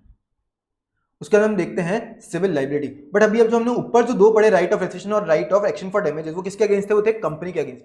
अब सिविल लाइबिलिटी किसके अगेंस्ट है? कंपनी और पर्सन रिलेटेड टू कंपनी के अगेंस्ट। सिविल लाइबिलिटी में क्या बोला है कि अब कोई पर्सन है उसको लॉस हो गया, उसको मिसलीडिंग प्रोस्पेक्टस की वजह से लॉस हो गया, बट यहां पे जो कंपनी थी ना उसने गलती से वो मटेरियल फैक्ट ओमिट कर दिया था, या फिर उसने गलती से वो फॉल्स एंड एक्यूरेट स्टेटमेंट दे दिया, जिसकी वजह से मिसलीडिंग प्रोस्पेक्टस का यहां पे इंटेंशन फ्रॉड नहीं था, जहां पे इंटेंशन फ्रॉड नहीं था। बट उस पर्सन को तो लॉस हो गया ना जिसने उस प्रोस्पेक्टस के बेसिस पे शेयर्स खरीदे, उस पर्सन को लॉस हो गया। तो यहां पे क्या बोला कि आपका इंटेंशन फ्रॉड का था या नहीं था, हमको लेना देना ही नहीं है। उस पर्सन का लॉस हुआ ना, आप उस पर्सन को आप कंपनसेट करो। अगर कोई पर्सन को लॉस या डैमेज होता है मिसलीडिंग प्रोस्पेक्टस के बेसिस पे, अब भले ही आपका इंटेंशन फ्रॉड का था नहीं था, उस पर्सन को आपको कंपनसेशन करना पड़ेगा। कौन देगा? कौन कौन देगा कंपनसेशन? एक तो कंपनी, और हर वो पर्सन जो कि जब प्रोस्पेक्टस इशू हुआ था उस टाइम कंपनी में डायरेक्टर था, और वो पर्सन जिसने ऑथोराइज किया था कंपनी को और बोला था कि मेरा नाम आप प्रोस्पेक्टस में इंक्लूड कर दो एज डायरेक्टर, और उसके अलावा प्रमोटर एंड एक्सपर्ट, और हर वो पर्सन जिसने प्रोस्पेक्टस के इशू को ऑथोराइज करा है, वो भी यहाँ पे कंपनसेट करने के लिए लायबल हो जाएगा, उस पर्सन को कंपनसेशन देने के लिए लायबल हो जाएगा। बट हमको यहाँ पे 4 केसेस बताए, इन 4 केसेस में अगर फॉल करता है पर्सन, तो उस केस में उसको यहाँ पे कंपनसेशन देने की रिक्वायरमेंट नहीं रहेगी, वो लायबल नहीं रहेगा कंपनसेशन देने के लिए। सबसे पहला जो डायरेक्टर था ना, उसके कंसेंट के बिना ही प्रोस्पेक्टस इशू हो गया। अगर वो बोलता है कि उसने अपना कंसेंट विड्रॉ कर लिया था उस प्रोस्पेक्टस से, और जो प्रोस्पेक्टस है वो उसके कंसेंट के बिना इशू है, तो उस केस में वो बच जाएगा। कौन बच जाएगा? यहाँ पे डायरेक्टर बच जाएगा कंपनसेशन देने से। या फिर वो पर्सन बोलता है कि वो जो प्रोस्पेक्टस है ना, वो मेरी नॉलेज और मेरे कंसेंट के बिना इशू है, और जैसे ही उसको पता लगा उसने पब्लिक नोटिस दे दिया। क्या पब्लिक नोटिस दे दिया? कि जो प्रोस्पेक्टस है मेरी नॉलेज और कंसेंट के बिना इशू है, ऐसा उसने पब्लिक नोटिस दे दिया, तो यहाँ पे वो भी बच जाएगा। जो फर्स्ट वाला पॉइंट था उसमें कौन बच सकता था? उसमें केवल और केवल डायरेक्टर बच सकता था। क्या ये सेकंड वाला पॉइंट है इसमें भी डायरेक्टर बच सकता है? बिल्कुल सर, इसमें भी डायरेक्टर बच सकता है। बट क्या इसमें प्रमोटर, एक्सपर्ट, या फिर जो ऑथोराइज करा है जिन्होंने इशू ऑफ प्रोस्पेक्टस, या फिर जिसने ऑथोराइज करा है, वो भी बच सकता है क्या सर? यस सर, वो भी बच सकते हैं। यहाँ पे ये जो पॉइंट है केवल और केवल डायरेक्टर ने के लिए नहीं, हर के लिए, हर पर्सन के लिए जो भी यहाँ पे लायबल हो सकता था कंपनसेशन पे करने के लिए। फर्स्ट वाला पॉइंट केवल और केवल डायरेक्टर के लिए, और सेकंड वाला पॉइंट कोई भी पर्सन यूज कर सकता है अगर उसकी नॉलेज और कंसेंट के बिना इशू हुआ है, तो वो एक पब्लिक नोटिस देता है जैसे उसको पता लगा कि जो प्रोस्पेक्टस है कि मेरी नॉलेज और कंसेंट के बिना इशू है। उसके अलावा अगर कोई पर्सन बोलता है कि जो मिसलीडिंग स्टेटमेंट आपको दिख रहा है ना, वो मैंने नहीं बनाया, वो एक्सपर्ट का स्टेटमेंट है, या फिर जो एक्सपर्ट की रिपोर्ट थी ना उसको मैंने एज इट इज कॉपी या फिर उसका एक्सट्रैक्ट इंक्लूड करा था, यहाँ पे मिसलीडिंग स्टेटमेंट मेरा नहीं है, और जब मैंने इंक्लूड करा था तब मैं बिलीव कर रहा था, और जब तक प्रोस्पेक्टस इशू हुआ तब तक भी मैं बिलीव कर रहा था कि वो स्टेटमेंट बिल्कुल सही था। एंड उसके अलावा वो जो एक्सपर्ट था ना जिसका स्टेटमेंट है या फिर जिसका मैंने कॉपी एक्सट्रैक्ट इंक्लूड करा है, वो एक्सपर्ट जो था मेरे को लग रहा था वो कॉम्पिटेंट है, यानी वो क्या नहीं था, वो एंगेज नहीं था या फिर इंटरेस्टेड नहीं था कंपनी के प्रमोशन, फॉर्मेशन, मैनेजमेंट में, मतलब वो एलिजिबल था, वो कॉम्पिटेंट था, और उसने कंसेंट भी दिया था, उसने विड्रॉ भी नहीं करा था उसका कंसेंट। अगर इस पर्सन को ऐसा लगता है और ये पर्सन प्रूव कर देता है, अगर ये पर्सन प्रूव कर देता है, तो उस केस में वो पर्सन भी बच जाएगा। इस वाले स्टेटमेंट में कौन कौन बच सकता है? इसमें भी कोई भी बच सकता है, डायरेक्टर भी बच सकता है, यहाँ पे ये ऑथोराइज करा था जिसने खुद को कि उसका नाम डायरेक्टर की तरह डाल दो, वो भी बच सकता है, प्रमोटर भी बच सकता है, और जिसने ऑथोराइज करा इशू ऑफ प्रोस्पेक्टस वो भी बच सकता है, और एक्सपर्ट भी बच सकता है। एक्सपर्ट कैसे बचेगा? समझो एक्सपर्ट वन यहाँ पे बोलता है कि जो मिसलीडिंग स्टेटमेंट है ना वो मेरा नहीं है, वो एक्सपर्ट टू का है, वो एक्सपर्ट टू का है। और मेरे को लग रहा था ये स्टेटमेंट बिल्कुल सही है, और जब तक प्रोस्पेक्टस इशू हुआ तब भी मेरे को ये लग रहा था, और मेरे को लग रहा था एक्सपर्ट टू कंपिटेंट है, इसने कंसेंट दिया और विड्रॉ भी नहीं किया कंसेंट, तो उस केस में ये एक्सपर्ट वन भी बच जाएगा। तो यहाँ पे कोई भी बच सकता है। उसके बाद में जो लास्ट पॉइंट है उसमें क्या बोला हुआ है कि अगर एक्सपर्ट प्रूव कर देता है, ये वाला पॉइंट केवल और केवल एक्सपर्ट के लिए, अगर एक्सपर्ट प्रूव कर देता है कि वो जो स्टेटमेंट आपको दिख रहा है ना मिसलीडिंग स्टेटमेंट, वो मैंने इन कैपेसिटी ऑफ एक्सपर्ट डाला ही नहीं है, statement included in prospectus was not made by him in capacity of expert. मतलब अभी समझो कोई कंपनी है, उसमें एक ऑडिटर है, क्या ऑडिटर एक्सपर्ट स्टेटमेंट दे सकता है? बिल्कुल सर, ऑडिटर सीए होता है तो वो एक्सपर्ट स्टेटमेंट दे सकता है। अब अगर वो एक्सपर्ट स्टेटमेंट दे रहा है तो उसने एक्सपर्ट स्टेटमेंट दिया, बट अभी समझो कोई प्रोस्पेक्टस में एक स्टेटमेंट है जो कि उसने इन कैपेसिटी ऑफ ऑडिटर दिया, इन कैपेसिटी ऑफ ऑडिटर दिया, तो आप अगर प्रोस्पेक्टस में उस स्टेटमेंट के बेसिस पे इस एक्सपर्ट को लायबल नहीं कर सकते। मतलब उसने इन कैपेसिटी ऑफ ऑडिटर कुछ स्टेटमेंट प्रोस्पेक्टस में इंक्लूड करा, और अगर वो प्रूव कर देता है कि ये स्टेटमेंट मैंने in capacity of expert include नहीं करा, in capacity of auditor include करा, तो उस केस में यहां पे ये एक्सपर्ट भी बच जाएगा, ये एक्सपर्ट भी बच जाएगा। बट अगर ये प्रूव हो जाता है कि जो प्रोस्पेक्टस इशू हुआ ना, वहां पे आपका इंटेंशन ही डिफ्रॉड करना था, यानी फ्रॉडलेंट इंटेंशन था आपका, या फिर फ्रॉडलेंट पर्पस के लिए आपने प्रोस्पेक्टस इशू करा, तो उस केस में ये जितने भी लोग हैं ना, ये जितने भी लोग हैं, ये सारे के सारे पर्सनली लायबल हो जाएंगे उस पर्सन का कंपनसेशन पे करने के लिए, उस पर्सन का कंपनसेशन पे करने के लिए वो पर्सनली लायबल हो जाएंगे। ये सिविल लायबिलिटी किसके अगेंस्ट थी? ये सिविल लायबिलिटी आपके पास रहेगी against company and person related to company. अब हम पढ़ रहे हैं क्रिमिनल लायबिलिटी, और उसके बाद में डैमेजेस फॉर डिसीट। ये किसके अगेंस्ट है? ये अगेंस्ट है पर्सन जिन्होंने प्रोस्पेक्टस का इशू ऑथोराइज करा है। अब यहां पे क्या बोला है, अगर प्रोस्पेक्टस में कोई भी मिसलीडिंग स्टेटमेंट इंक्लूडेड है, या फिर कोई भी मैटर इंक्लूडेड या फिर ओमिटेड है जिसकी वजह से जो प्रोस्पेक्टस है वो मिसलीड कर रहा है, और यहां पे इस कंपनी का इंटेंशन क्या था? इंटेंशन था फ्रॉड करना। क्या इंटेंशन था?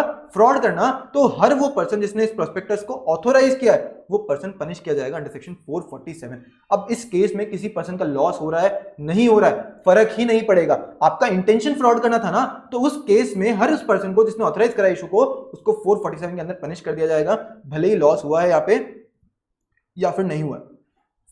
लॉस नॉट एसेंशियल, भले लॉस नहीं भी हुआ है तो भी उस पर्सन को यहाँ पे पनिश किया जाएगा अंडर सेक्शन 447 अगर उसका इंटेंशन फ्रॉड करना था। बट यहाँ पे हमको दो एक्सेप्शन बताए कि इन दो केसेस में आपको 447 की पनिशमेंट नहीं करेंगे। सबसे पहला कि जो मिसस्टेटमेंट था या फिर जो वो ओमिशन था ना, वो इममटीरियल था, उसकी वजह से कुछ फर्क ही नहीं पड़ रहा है। जैसे कि फॉर एग्जांपल प्रोस्पेक्टस में डेट लिखना था 4 अगस्त 2025, बट गलती से क्या लिख दिया? 4 AUG 2025। अब यहां पे ओमिट कर दिया, यूएसटी मैंने ओमिट कर दिया ना, तो क्या यहां पे इस पर्सन को जिसने ऑथराइज करा इस इशू को, इस प्रोस्पेक्टस के इशू को, उसको 447 के अंदर पनिश कर देंगे क्योंकि उसने यूएसटी नहीं लिखा? नहीं सर, ये इममटीरियल है, ये ओमिशन या फिर ये मिस स्टेटमेंट इममटीरियल है। तो इस केस में इसके लिए उस पर्सन को हम 447 में पनिश नहीं करेंगे। या फिर वो पर्सन अगर प्रूव कर देता है कि वो बिलीव कर रहा था, और जब तक प्रोस्पेक्टस इशू हुआ ना तब तक भी वो बिलीव कर रहा था कि वो जो स्टेटमेंट है प्रोस्पेक्टस में वो सही था, वो ट्रू था, या फिर उसका जो इंक्लूजन और ओमिशन है वो जरूरी था। ट्रू था मतलब जैसे फॉर एग्जांपल वो वापस प्रूव कर देता है कि जो स्टेटमेंट मैंने एक्सपर्ट स्टेटमेंट इंक्लूड करा है, एक्सपर्ट का जो रिपोर्ट था ना उसकी कॉपी और एक्सट्रैक्ट डाल दिया है, अगर वो प्रूव कर देता है तो वो क्या बोल रहा है कि मेरे को लग रहा था ये स्टेटमेंट बिल्कुल सच है। तो अगर वो ये प्रूव करता कि बिल्कुल सच है, या फिर इसको इंक्लूड करना या फिर इसको ओमिट करना बिल्कुल नेसेसरी था, इसके लिए मैंने यहाँ पे इंक्लूड या फिर इसको ओमिट करा, तो उस केस में वो पर्सन भी यहाँ पे सेक्शन 447 की पनिशमेंट से बच जाएगा। फिर हम देखा डैमेजेस फॉर डिसीट। यहाँ पे क्या बोला, अगर कोई पर्सन प्रोस्पेक्टस के बेसिस पे डायरेक्टली शेयर्स परचेज करता है, मतलब कोई ओरिजिनल अलॉटी है जिसने प्रोस्पेक्टस देखा है, जिस प्रोस्पेक्टस में फ्रॉडुलेंट मिसस्टेटमेंट मतलब फ्रॉड का इंटेंशन है, तो उस केस में अगर उसके साथ सही में धोखाधड़ी हुई है, उसको सही में लॉस हुआ है, तो उस केस में वो डैमेजेस फॉर डिसीट रिकवर कर पाएगा। किससे? पर्सन जिन्होंने प्रोस्पेक्टस का इशू ऑथोराइज करा है उनसे। भले उसके पास राइट ऑफ रेसिशन वो हार भी गया ना, यहाँ पे जो राइट ऑफ रेसिशन था, अगर वो हार भी गया कंपनी के सामने, फिर भी उसके बाद डैमेजेस फॉर डिसीट की राइट तो रहेगी। डैमेजेस फॉर डिसीट तो वो रिकवर कर सकता है किससे? पर्सन जिन्होंने क्या करा है, जिन्होंने प्रोस्पेक्टस का इशू ऑथोराइज करा है, उनसे ये यहाँ पे डैमेजेस डिसीट के ले पाएगा। या फिर अगर कंपनी लिक्विडेशन में भी चल जाती है उस केस में भी ये डैमेजेस रिकवर कर पाएगा। बट कौन सा पर्सन? जिसने केवल और केवल प्रोस्पेक्टस के बेसिस पे शेयर्स लिए, कोई वापस जो मार्केट से शेयर्स परचेज कर रहा है, जिसने कंपनी से नहीं लिए, जिसने प्रोस्पेक्टस के बेसिस पे नहीं लिए, उसको यहाँ पे डैमेजेस फॉर डिसीट नहीं मिलेंगे। केवल और केवल वो पर्सन जिसने प्रोस्पेक्टस के बेसिस पे यहाँ पे लिए। अभी सर हम कैसे आइडेंटिफाई करेंगे कि कब राइट ऑफ रेसिशन हमको आंसर करना है, कब right of action for damages answer करना है, कब सिविल लायबिलिटी, कब क्रिमिनल लायबिलिटी और कब डैमेजेस फॉर डिसीट? देखो, अगर क्वेश्चन में डायरेक्टली लिखा हुआ है रेसिशन वाला वर्ड या फिर डैमेजेस वाला वर्ड, अगर रेसिशन लिखा हुआ है सीधा सीधा समझ में आएगा राइट ऑफ रेसिशन आपको लिखना है। डैमेजेस लिखा हुआ है right of action for damages और डैमेजेस फॉर डिसीट, दोनों पॉइंट लिख देना। और अगर कुछ भी नहीं लिखा हुआ है, कुछ भी मेंशन नहीं किया हुआ है ना, तो हमेशा आपको सेक्शन नंबर 35 और सेक्शन नंबर 34 का रेफरेंस लेना है। अगर आप कंफ्यूज हो कि इसमें क्या चीज इंक्लूड करनी है तो आपको सेक्शन नंबर 35 और सेक्शन नंबर 34 ही इंक्लूड करना है। और अगर क्लियरली लिखा हुआ है रेसिशन या फिर डैमेजेस तो आपको समझ में आ जाएगा कौन सा राइट ऑफ रेसिशन यूज करना है रेसिशन के केस में, और डैमेजेस वाले में right of action for damages plus damages for deceit. Plus आपको क्वेश्चन में चेक करना है कि वो लास्ट में क्या बोल रहा है, कि रेमेडी किसके अगेंस्ट पूछ रहा है। अगेंस्ट कंपनी पूछ रहा है, against company and person related to company पूछ रहा है, फिर अगेंस्ट पर्सन जिन्होंने प्रोस्पेक्टस का इशू ऑथराइज करा है, किसके अगेंस्ट वो रेमेडी पूछ रहा है, वो भी आपको देखना पड़ेगा। उसके बेसिस पे आप डिसाइड करोगे कि आपको आंसर क्या करना है। अब अगर फ्रॉड हुआ और उस पर्सन को लॉस हो गया तो उस केस में कौन कौन से सेक्शन लग जाएंगे? सेक्शन नंबर 35 यानी कंपनसेशन ऑफ लॉस, अगर लॉस हुआ तो कंपनसेशन करना उस लॉस का, और सेक्शन नंबर 34 क्रिमिनल लायबिलिटी, क्योंकि फ्रॉड करो तो सेक्शन 447 के अंदर पनिश किया जाएगा। बट फ्रॉड नहीं था, बट उस पर्सन को लॉस हो गया तो उस केस में केवल और केवल सेक्शन नंबर 35 यानी आपको कंपनसेशन करना पड़ेगा। आपको यहाँ पे 35 में सेक्शन 447 की पनिशमेंट हम नहीं लगाएंगे।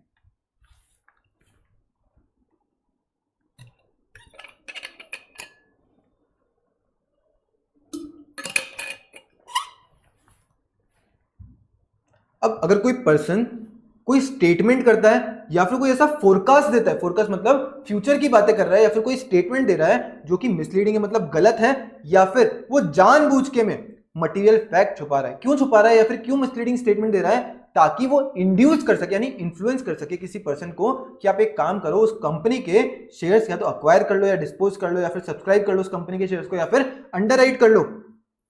अगर वो इस चीज के लिए इंड्यूस करना चाह रहा है, या फिर अगर वो इंड्यूस करना चाह रहा है ताकि वो या तो खुद को या फिर किसी और पर्सन को प्रॉफिट दिलवा पाए वैल्यू ऑफ सिक्योरिटीज के फ्लक्चुएशन के बेसिस पे, या फिर वो ये इंड्यूस कर रहा है ताकि वो ऑब्टेन कर सके क्रेडिट फैसिलिटीज बैंक या फाइनेंशियल इंस्टीट्यूशन से, तो उस केस में उस पर्सन को हम पनिश कर देंगे सेक्शन 447 के अंदर। जैसे कि फॉर एग्जांपल एक कंपनी है एक्स लिमिटेड, वो पर्सन क्या बोल रहा है कि जो एक्स लिमिटेड है ना, ये आगे जाके एक लग्जरी रिसोर्ट बनाने वाली है। किसी को भी तक पब्लिक में पता नहीं है, मेरे को पता है, ये आगे जाके लग्जरी रिसोर्ट बनाने वाली है। शेयर का प्राइस 2 सालों में ऊपर चल जाएगा, बिल्कुल डबल हो जाएगा। तो इस केस में यहाँ पे क्या होगा, जिस पर्सन को ये स्टेटमेंट बोल रहा है, यहाँ पे ये स्टेटमेंट मिसलीडिंग है, बट जिस पर्सन को ये बोल रहा है वो इन्फ्लुएंस हो जाएगा, वो इंड्यूस हो जाएगा उस कंपनी के शेयर्स को अक्वायर करने के लिए। इसी तरीके से अगर वो कोई स्टेटमेंट या फिर कोई भी फोरकास्ट ऐसा देता है जो कि मिसलीडिंग है, या फिर जो डेलिबरेटली मटेरियल फैक्ट छुपा रहा है, मटेरियल फैक्ट ओमिट कर रहा है, तो उस केस में अगर वो इन्फ्लुएंस करने के लिए कर रहा है ताकि वो पर्सन जो दूसरा पर्सन है वो अक्वायर कर ले या फिर डिस्पोज कर दे या फिर सब्सक्राइब कर ले या फिर अंडरराइट कर ले सिक्योरिटीज कंपनी की, या फिर वो प्रॉफिट सिक्योर करना चाहता है या तो खुद को या फिर किसी और पर्सन को वैल्यू ऑफ सिक्योरिटीज के फ्लक्चुएशन के बेसिस पे, या फिर वो क्रेडिट फैसिलिटीज ऑब्टेन करना चाह रहा है बैंक से या फिर फाइनेंशियल इंस्टीट्यूशन से, तो उस केस में हम उस पर्सन को पनिश कर देंगे अंडर सेक्शन 447। अब अगर आपने सेक्शन ढंग से पढ़ा तो आपको समझ में आ गया होगा कि एक सेक्शन केवल और केवल मिसलीडिंग प्रोस्पेक्टस पे लिमिटेड नहीं है। मिसलीडिंग प्रोस्पेक्टस के केस में भी ये सेक्शन लग सकता है, प्लस उसके अलावा भी इसका स्कोप है, इसके अलावा भी मिसलीडिंग प्रोस्पेक्टस के अलावा भी इसमें काफी सारे केसेस कवर्ड है। मतलब ये ऑब्टेन क्रेडिट फैसिलिटीज वाला है, क्या ये मिसलीडिंग प्रोस्पेक्टस में आएगा क्या? नहीं सर। या फिर ये वाला जो पॉइंट है क्या मिसलीडिंग प्रोस्पेक्टस में आएगा क्या? नहीं सर। मतलब मिसलीडिंग प्रोस्पेक्टस वाले केस में लग सकता है सेक्शन 36, बट केवल मिसलीडिंग प्रोस्पेक्टस वाले केस में लगेगा, बाकी केसेस में भी लग सकता है।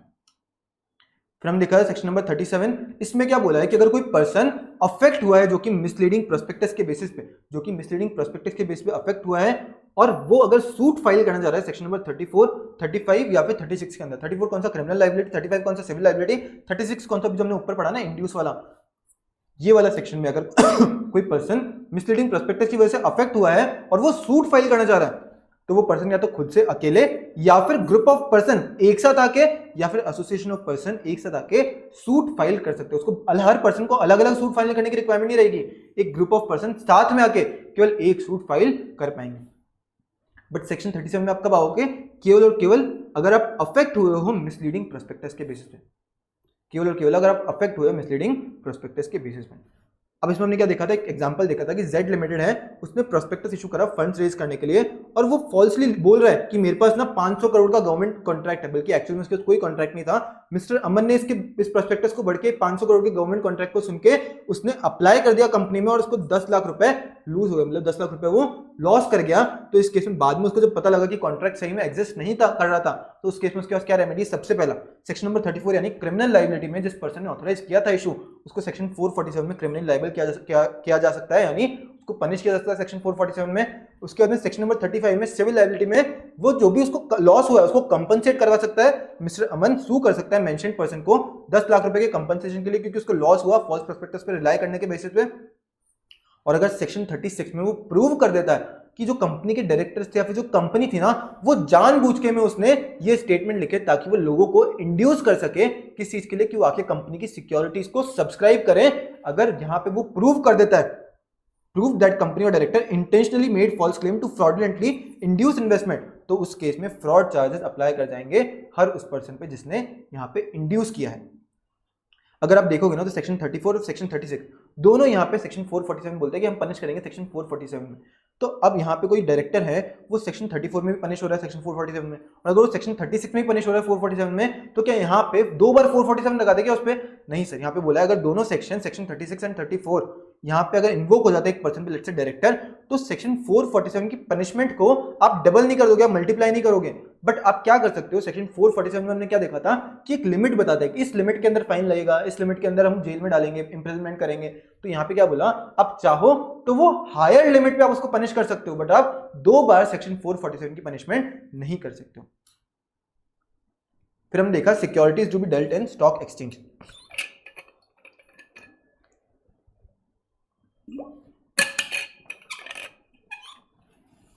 यहां पे क्या बोला कि कोई कंपनी है वो अगर पब्लिक ऑफर कर रही है, मतलब पब्लिक का पैसा यहां आने वाला है। अब अगर पब्लिक का पैसा आएगा तो वो पब्लिक आपके शेयर्स परचेज करके उन शेयर्स में बंध के नहीं रह जाए, मतलब वो शेयर परचेज करके फंस नहीं जाए कि वो शेयर किसी को सेल ही नहीं कर पा रहा है, कहीं से और से बाय ही नहीं कर पा रहा है। तो यहाँ पे क्या बोला, कंपनी अगर आप पब्लिक ऑफर लेके आ रहे हो तो उस केस में आप पब्लिक ऑफर लाने से पहले एक या फिर एक से ज्यादा रिकग्नाइज्ड स्टॉक एक्सचेंज को, आप जितने रिकग्नाइज्ड स्टॉक एक्सचेंज को जाओ उतने रिकग्नाइज्ड स्टॉक एक्सचेंज को एप्लीकेशन करो और उनसे पूछो कि क्या रिकग्नाइज्ड स्टॉक एक्सचेंज हम आपके स्टॉक एक्सचेंज पे, आरएससी पे क्या लिस्ट करवा पाएंगे अपनी सिक्योरिटी इशू करने के बाद में। अगर वो हाँ बोल देते हैं तो उस केस में प्रोस्पेक्टस में आपको हर उस आरएससी का नाम लिखना है जहां पे आपकी सिक्योरिटी डील होने वाली है।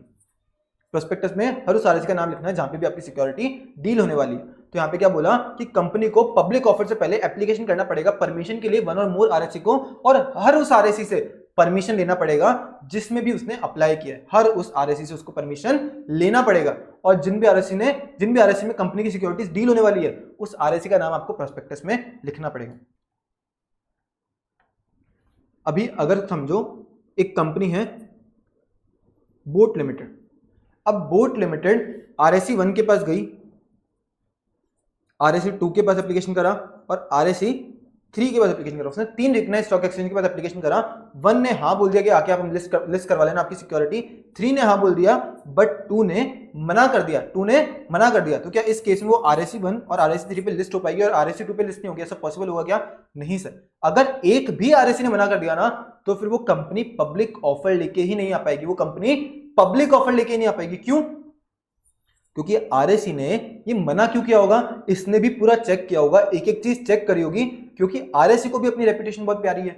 यहां पे क्योंकि जनरल पब्लिक का पैसा इन्वॉल्व है, तो क्योंकि आरएससी पे आपको लिस्ट करना है तो परमिशन के लिए आप आरएससी के पास जाओगे, आरएससी अपना चेक करेगा, वो एक एक चीज चेक करेगा। तो अगर उसने यहाँ पे मना करा है तो पॉसिबल है ना, हाई चांसेस है कि जो बोट लिमिटेड है इसमें जरूर से कुछ ना कुछ गड़बड़ होगी, इसीलिए यहाँ पे आरएससी ने मना करा है। तो अगर एक भी आरएससी जिसको आपने एप्लीकेशन करेगा, अगर एक भी आरएससी मना कर देता है तो उस केस में आप पब्लिक ऑफर लेके नहीं आ पाओगे। यहाँ जनरल पब्लिक का पैसा इन्वॉल्व है यहाँ पे, इसीलिए अगर एक भी आरएससी मना कर रहा है तो आप यहाँ पे पब्लिक ऑफर लेके आ ही नहीं पाओगे।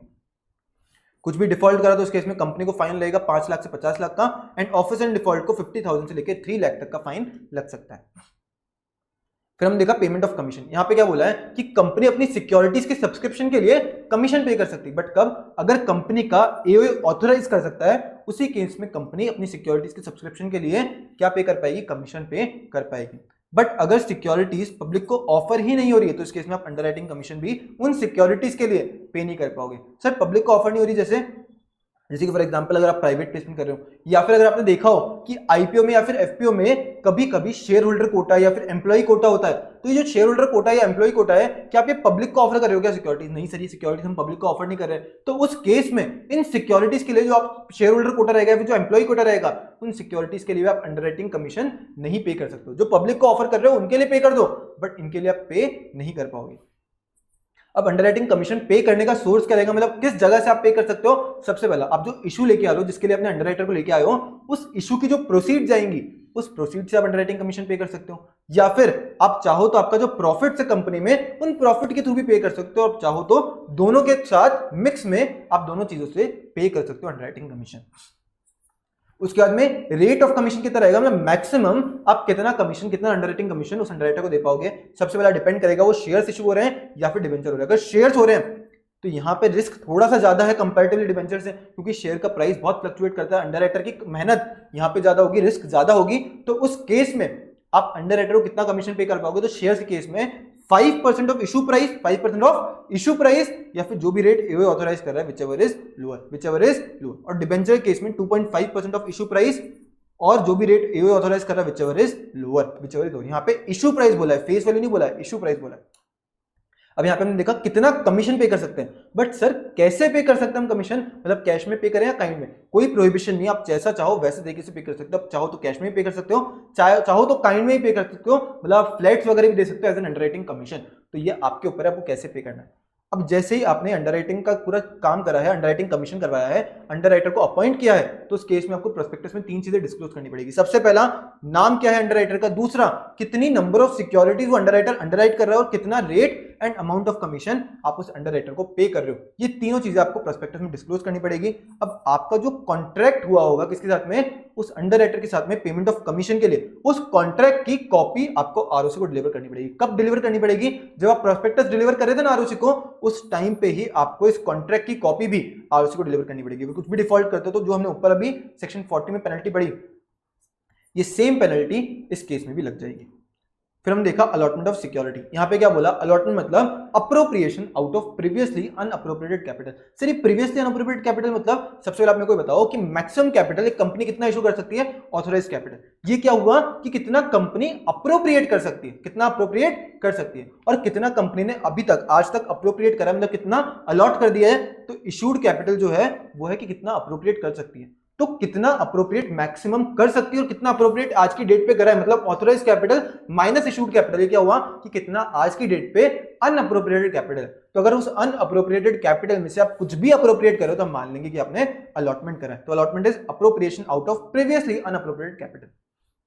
और इसके अलावा acceptance of application of shares offered by company, मतलब कंपनी पब्लिक को इनवाइट करती है कि आगे आप हमारे शेयर्स में अप्लाई कर सकते हो। अब अगर पब्लिक अप्लाई कर रही है, मतलब वो ऑफर दे रही है यहाँ पे कंपनियों की, आप हमको अलॉट कर दो शेयर्स। अब कंपनी अगर उस ऑफर को एक्सेप्ट कर लेती है तो हम मानेंगे यहाँ पे अलॉटमेंट हो गया। बट हमको यहाँ पे 2 प्रीरिक्विजिट्स बताए गए कि ये 2 चीजें कंप्लाई होनी चाहिए, तभी जाके कोई कंपनी पब्लिक ऑफर ला पाएगी, यानी अपने पब्लिक को वो ऑफर, वो सिक्योरिटीज को अलॉट कर पाएगी। अगर ये 2 चीजें कंप्लाई हुई है तभी। सबसे पहला मिनिमम सब्सक्रिप्शन। यहाँ पे क्या बोला है कि मिनिमम सब्सक्रिप्शन क्या होता है? मिनिमम सब्सक्रिप्शन मतलब वो अमाउंट जितना आप एक्सपेक्ट कर रहे हो कि कम से कम प्रोस्पेक्टस अगर मैं इतने का इशू कर रहा हूं तो इसका इतना परसेंटेज तो मेरे को मिनिमम सब्सक्रिप्शन आ ही जाएगा। मतलब मैं 1000 करोड़ का, अगर 1000 करोड़ का अगर मैं यहाँ पे मिनिमम सब्सक्रिप्शन लेके आ रहा हूं, तो अगर मैं चाहूं तो क्या मैं मिनिमम सब्सक्रिप्शन 80% रख सकता हूं? मतलब मिनिमम सब्सक्रिप्शन मतलब कि कम से कम 1000 करोड़ में से इतना परसेंटेज तो मैं मिनिमम सब्सक्राइब हो ही जाएगा मेरा। अगर नहीं हुआ तो उस केस में मैं इशू ही नहीं करूंगा। मैं जितना भी अलॉट, जो भी मैं इशू लेके आया हूं वो वापस बैकआउट कर लूंगा। जो भी मेरे को पैसा मिला होगा एप्लीकेशन पे वो पूरा मैं रिफंड कर दूंगा। यहाँ पे क्या बोला? मिनिमम सब्सक्रिप्शन मतलब कम से कम इतना सब्सक्रिप्शन तो आना ही चाहिए आपके इशू पे।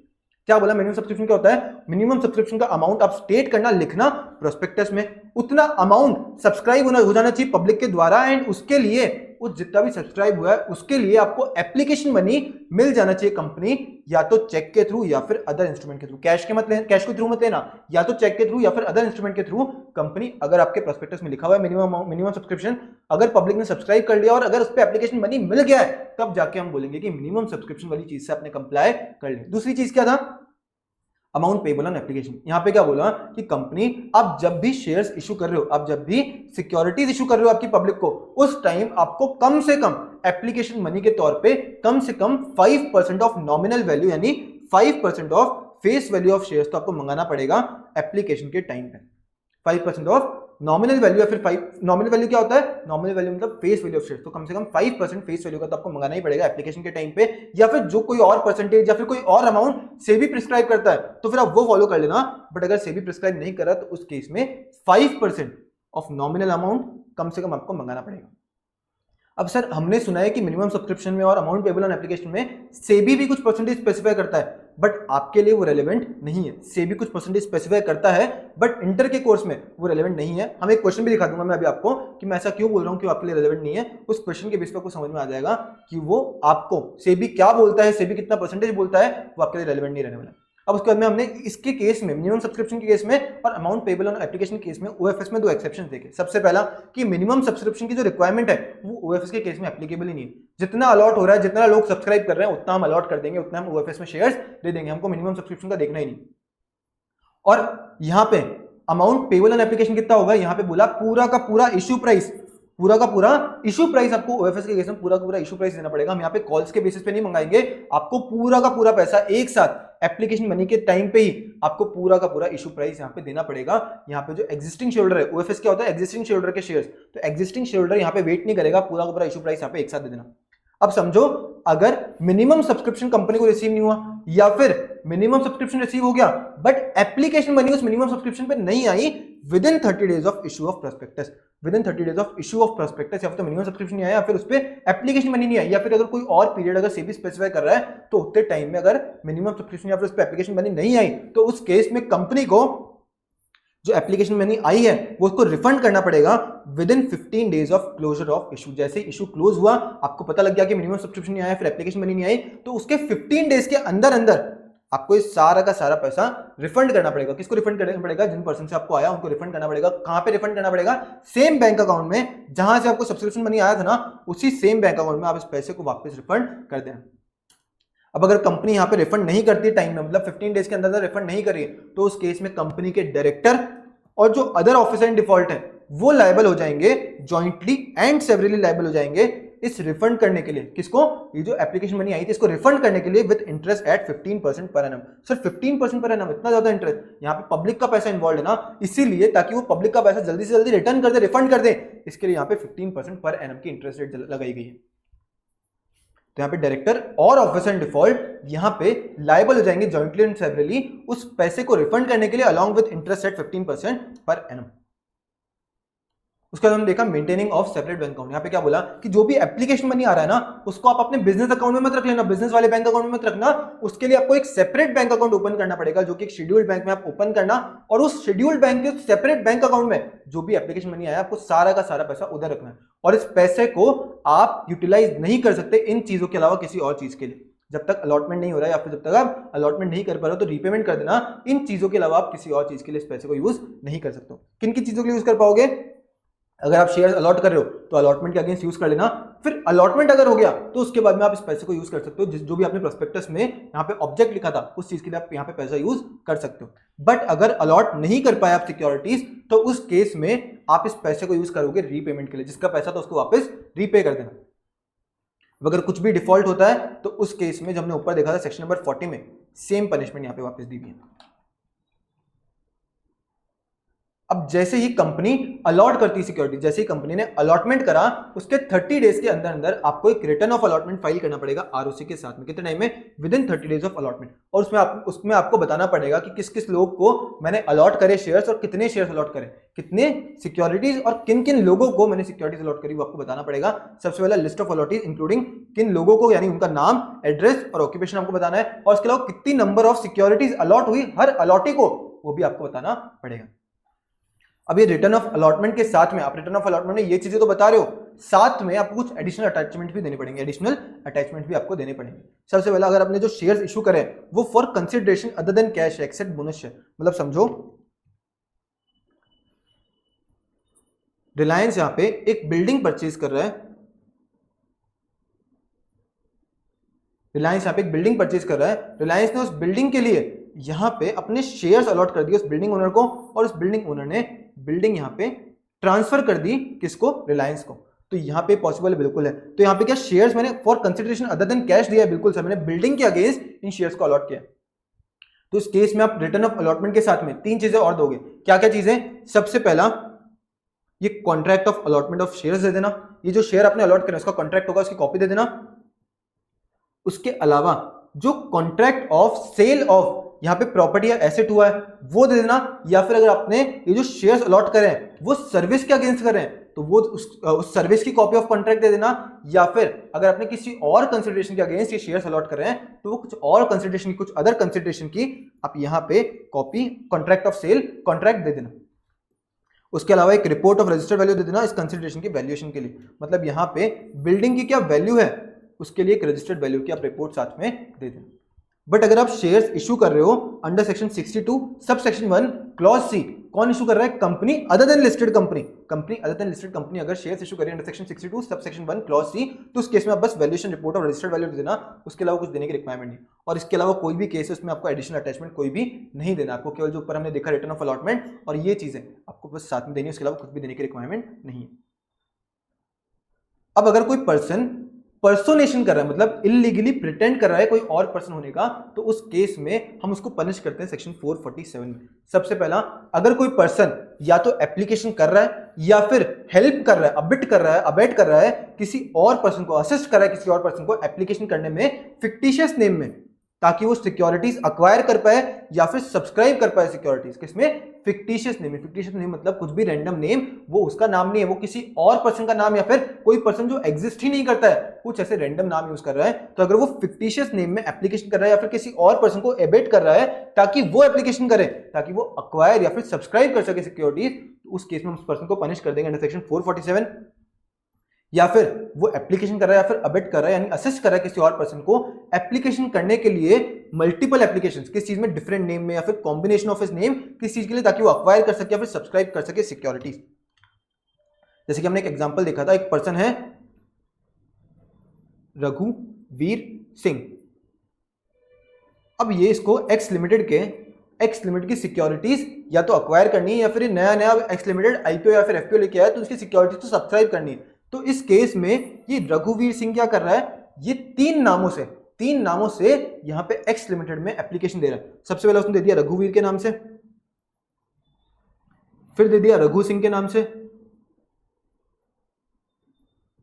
फिर दे दिया वीर सिंह के नाम से। क्या सर ये वैलिड होना चाहिए क्या?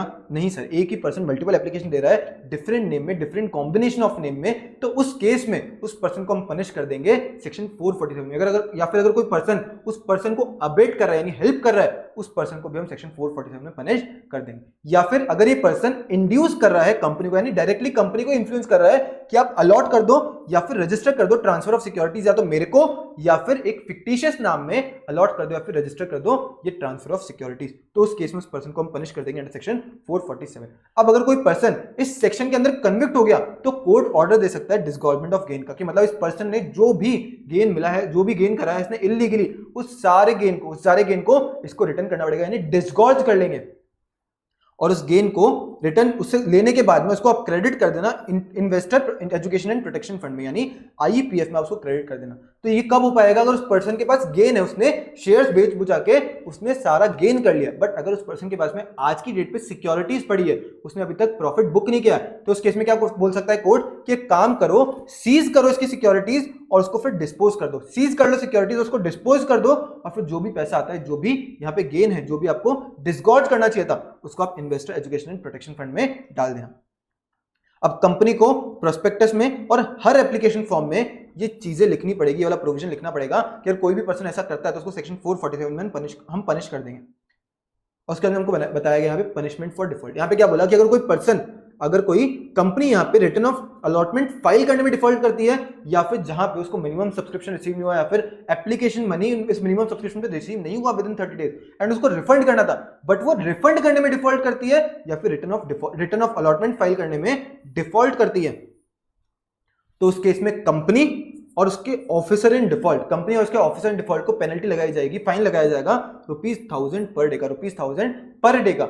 बट ये मैक्सिमम कितना लग सकता है? मैक्सिमम लग पाएगा ₹1 लाख तक। ₹1 लाख से ज्यादा आप फाइन नहीं लगा पाओगे, मैक्सिमम आप ₹1 लाख तक की फाइन लगा पाओगे। किस किस केस में? एक तो filing of return of allotment वाले डिफॉल्ट के केस में, और दूसरा अगर आप रिफंड टाइम पे नहीं कर पाए, विद इन 15 डेज आप रिफंड नहीं कर पाए, उस केस में कंपनी और उसके ऑफिसर इन डिफॉल्ट को ₹1000 पर डे और मैक्सिमम ₹1 लाख तक फाइन लगाया जा सकता है। फिर हमने देखा इर्रेगुलर अलॉटमेंट क्या होता है। अब ये केसेस हम ऑलरेडी पढ़ चुके हैं, बस यहाँ पे एक बार अलग से लिख दिया कि इर्रेगुलर अलॉटमेंट, इन केसेस में हम क्या बोलेंगे, ये इर्रेगुलर अलॉटमेंट है। सबसे पहला, अगर कंपनी प्रोस्पेक्टस इशू नहीं कर रहा है पब्लिक ऑफर के केस में, तो क्या ये वैलिड है? नहीं सर, ये इर्रेगुलर अलॉटमेंट। या फिर प्रोस्पेक्टस में मैटर्स इंक्लूडेड नहीं है, जो सेक्शन 26 में हमने सीआईडीज वाली चीजें देखी थी ना, वो इंक्लूडेड ही नहीं है, तो उस केस में भी हम बोल देंगे इर्रेगुलर अलॉटमेंट है। या फिर जो इन्फॉर्मेशन इंक्लूडेड है वो मिसलीडिंग है, तो भी हम बोलेंगे इर्रेगुलर अलॉटमेंट है। या फिर प्रोस्पेक्टस आपने आरओसी के साथ में फाइल ही नहीं करा, तो ये भी इर्रेगुलर अलॉटमेंट हो जाएगा। या फिर मिनिमम सब्सक्रिप्शन कंपनी को रिसीव नहीं हुआ, या फिर हमने जितना बोला था ना कि कम से कम इतना अमाउंट ऑन एप्लीकेशन मंगा लेना, मतलब 5% ऑफ नॉमिनल वैल्यू, या फिर जो भी रेट या फिर जो भी अमाउंट से भी स्पेसिफाई कर रहा है, उससे भी अगर आपने कम एप्लीकेशन पे मंगाया, तो उस केस में हम बोल देंगे इरेगुलर अलॉटमेंट है। या फिर आपने आरएससी को एप्लीकेशन ही नहीं करी, अप्रूवल ही ऑब्टेन नहीं हुआ, या फिर तो आपने एप्लीकेशन ही नहीं करी, या फिर आपको आरएससी से अप्रूवल ही ऑब्टेन नहीं हुआ लिस्टिंग करने के लिए, कहां पे? रिकॉग्नाइज्ड स्टॉक एक्सचेंज पे लिस्ट करने के लिए आपको अप्रूवल ही ऑब्टेन नहीं हुआ, तो हम क्या बोलेंगे? इरेगुलर अलॉटमेंट है। फिर हम देखा public offer of securities to be in dematerialised form. सबसे पहला, अगर कोई कंपनी है जो पब्लिक ऑफर कर रही है, कौन कर सकती है पब्लिक ऑफर? केवल और केवल पब्लिक कंपनी कर सकती है। तो पब्लिक कंपनी जो पब्लिक ऑफर कर रही है, और अदर प्रिस्क्राइब कंपनीज, वो हमेशा अपनी सिक्योरिटीज केवल और केवल डीमैटेरियलाइज्ड फॉर्म में ही इशू कर सकती है। डीमैटेरियलाइज्ड फॉर्म मतलब फिजिकल शेयर्स में नहीं करेगी, उसको डीमैटेरियलाइज्ड फॉर्म यानी इलेक्ट्रॉनिकली ही सिक्योरिटीज अपनी इशू करनी पड़ेगी।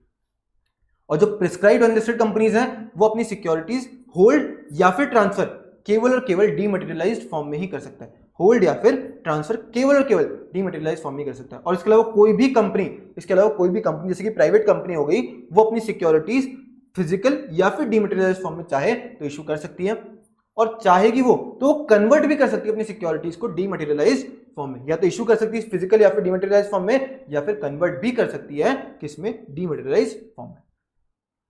अब कंपनी को हर टाइम कंप्लाई करना पड़ेगा डिपॉजिटरीज एक्ट 1996 और इसकी रेगुलेशन से, और उसके अलावा इन रूल से फॉलो करना पड़ेगा of companies prospectus and allotment of securities rules 2014।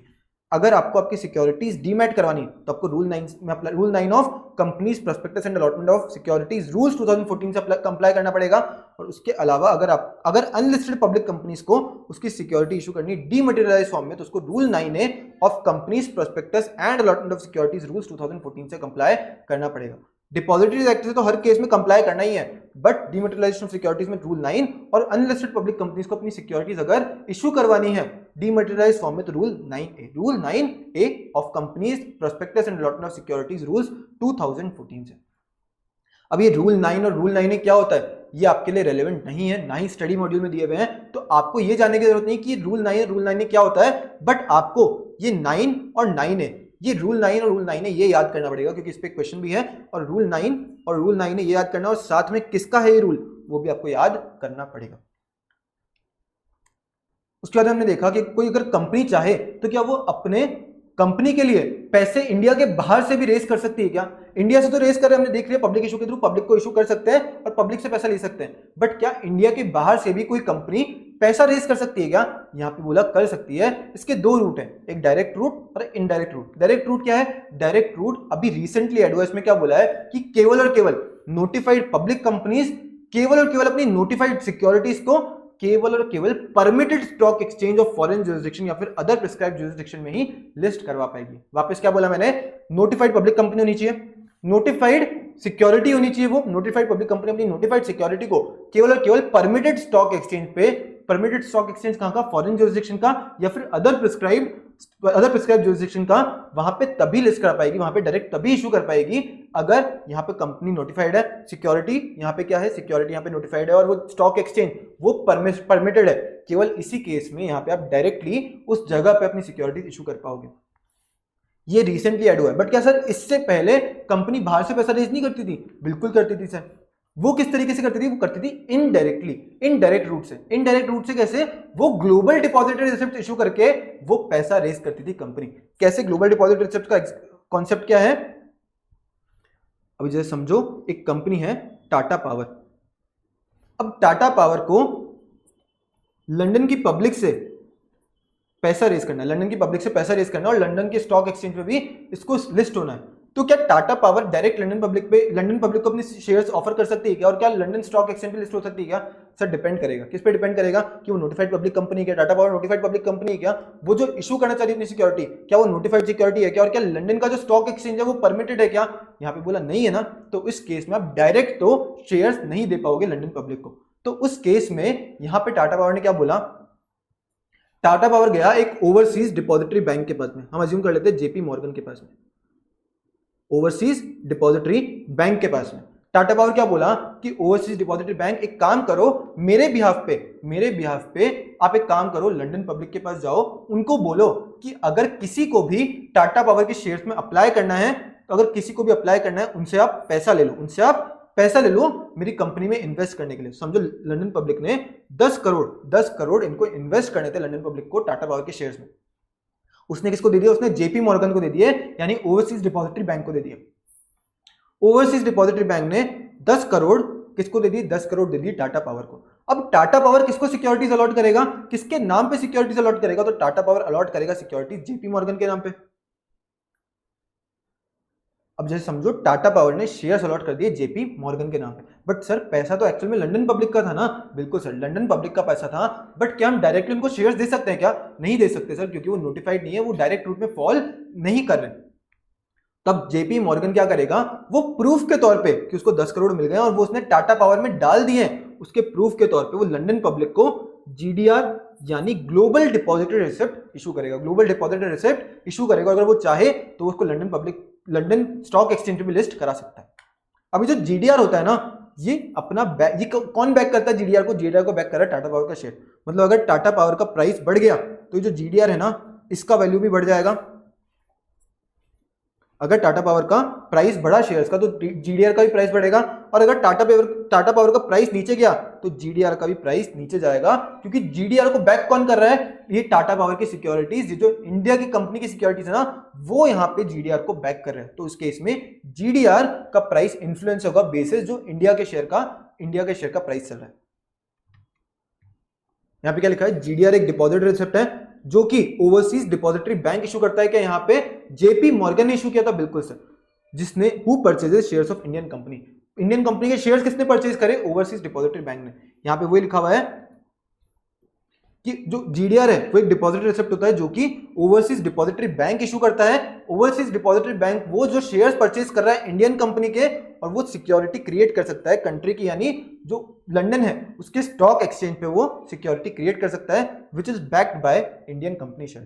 यहाँ पे जो जीडीआर इशू है ना, वो कौन बैक कर रहा है? वो बैक कर रहे हैं टाटा पावर के शेयर। तो यहाँ पे क्या बोलेंगे? Which is backed by Indian company share. अब यहाँ पे हमको प्री रिक्विजिट बोला हुआ है। प्री रिक्विजिट मतलब कि आप जीडीआर इशू करना चाह रहे हो ना, उससे पहले आपको इस चीज से कंप्लाई करना पड़ेगा। किससे? आपको एसआर पास करवाना पड़ेगा। एसआर क्यों पास करवाना है? अगर टाटा पावर में आज की डेट पे 100 करोड़ का कैपिटल और वो जीडीआर के थ्रू 100 करोड़ और रेज करना चाह रहा है, तो यहाँ अभी तक जिसके पास 100 करोड़ था उनके पास 100% पावर था। अब क्योंकि आप 100 करोड़ और लेके आने वाले हो, तो इनका जो वोटिंग है, इनका जो कंट्रोल है, वो 50% हो जाएगा।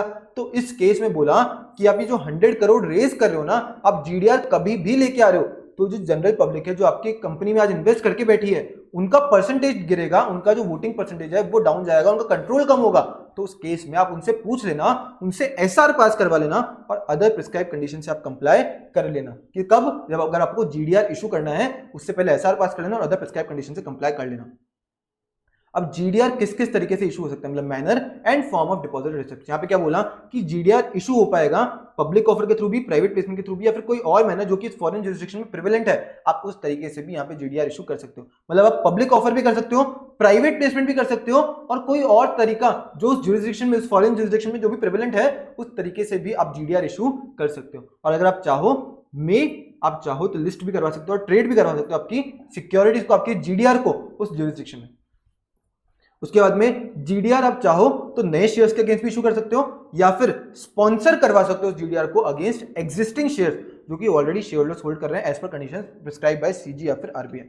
मतलब क्या हुआ यहाँ पे कि अगर टाटा पावर चाहे तो जो शेयर्स वो इशू कर रहे हैं ना, वो नए शेयर्स भी हो सकते हैं, या फिर जो इसके ऑलरेडी एग्जिस्टिंग शेयर होल्डर थे, जो ऑलरेडी इसके एग्जिस्टिंग शेयर होल्डर थे, उनके शेयर्स को भी जेपी मॉर्गन को देखे, उसके बेसिस पे वो यहां पे फिर जीडीआर इशू करवा सकता है। जीडीआर या फिर तो नए शेयर्स या फिर स्पॉन्सर्ड अगेंस्ट एग्जिस्टिंग शेयर्स हो सकते हैं। उसके बाद में जो अंडरलाइंग शेयर्स है ना, अंडरलाइंग शेयर्स मतलब टाटा पावर के जो शेयर्स हैं वो अलॉट होंगे किसके नाम पे, वो होंगे ओवरसीज डिपॉजिटरी बैंक यानी जेपी मॉर्गन के नाम पे, और जेपी मॉर्गन फिर जीडीआर इशू कर देगा उन शेयर्स के अगेंस्ट में, उन शेयर्स के अगेंस्ट में वो जीडीआर इशू कर देगा। तो हम बात करते हैं वोटिंग राइट के बारे में। अब यहां पे पैसा किसका था, पैसा था लंदन पब्लिक का, बट शेयर्स किसके नाम पे हैं, शेयर्स हैं जेपी मॉर्गन यानी ओवरसीज डिपॉजिटरी बैंक के नाम पे। तो अब टाटा पावर की मीटिंग में वोटिंग राइट किसको मिलेगा, वोटिंग राइट मिलता है उस पर्सन को जिसको शेयर्स अलॉटेड है। तो शेयर्स अलॉटेड है जेपी मॉर्गन को, तो वोटिंग राइट तो मिलेगा जेपी मॉर्गन को। बट सर पैसा तो एक्चुअल में लंदन पब्लिक का है ना, तो उस केस में जेपी मॉर्गन की अलाउ कर रहे हैं वोट करने के लिए, शेयर्स पे नाम किसका है, अलॉट हुए जेपी मॉर्गन को, तो वोट तो जेपी मॉर्गन कर पाएगा, बट किस बेसिस पे, जो भी जेपी मॉर्गन का अग्रीमेंट रहेगा ना उस लंदन पब्लिक के साथ में, उन जीडीआर होल्डर्स के साथ में, जो भी यहाँ पे जेपी मॉर्गन का ओवरसीज डिपॉजिटरी बैंक का अग्रीमेंट रहेगा, उसके बेसिस पे ही वो यहाँ पे वोट करने वाला है। Overseas depository bank is entitled to vote on behalf of GDR holders as per agreement between them, as per agreement between them. Sir क्या जीडीआर होल्डर कभी खुद से वोट कर पाएंगे, बिल्कुल जीडीआर होल्डर खुद से भी वोट कर पाएंगे, बट कब, अगर वो जीडीआर को कन्वर्ट करवा लेते हैं, जीडीआर को कन्वर्ट करवा लेते हैं कंपनी के शेयर्स में, उसी केस में वोट करवा पाएंगे। तो अगर वो कन्वर्ट करा लेते हैं तो उस केस में वो कंपनी के डायरेक्टली मेंबर भी बन जाएंगे और वो कंपनी की मीटिंग में वोट भी कर पाएंगे। GDR holder can become member of company and be entitled to vote only after conversion of GDR into shares of company. और जब तक कन्वर्जन नहीं हो जाता तब तक ओवरसीज डिपॉजिटरी बैंक वोट करेगा। ओवरसीज डिपॉजिटरी बैंक किस बेसिस पे वोट करेगा, जो भी यहाँ पे जीडीआर होल्डर के साथ उसका एग्रीमेंट है उसके बेसिस पे वोट करेगा। अब हम देखेंगे प्राइवेट प्लेसमेंट।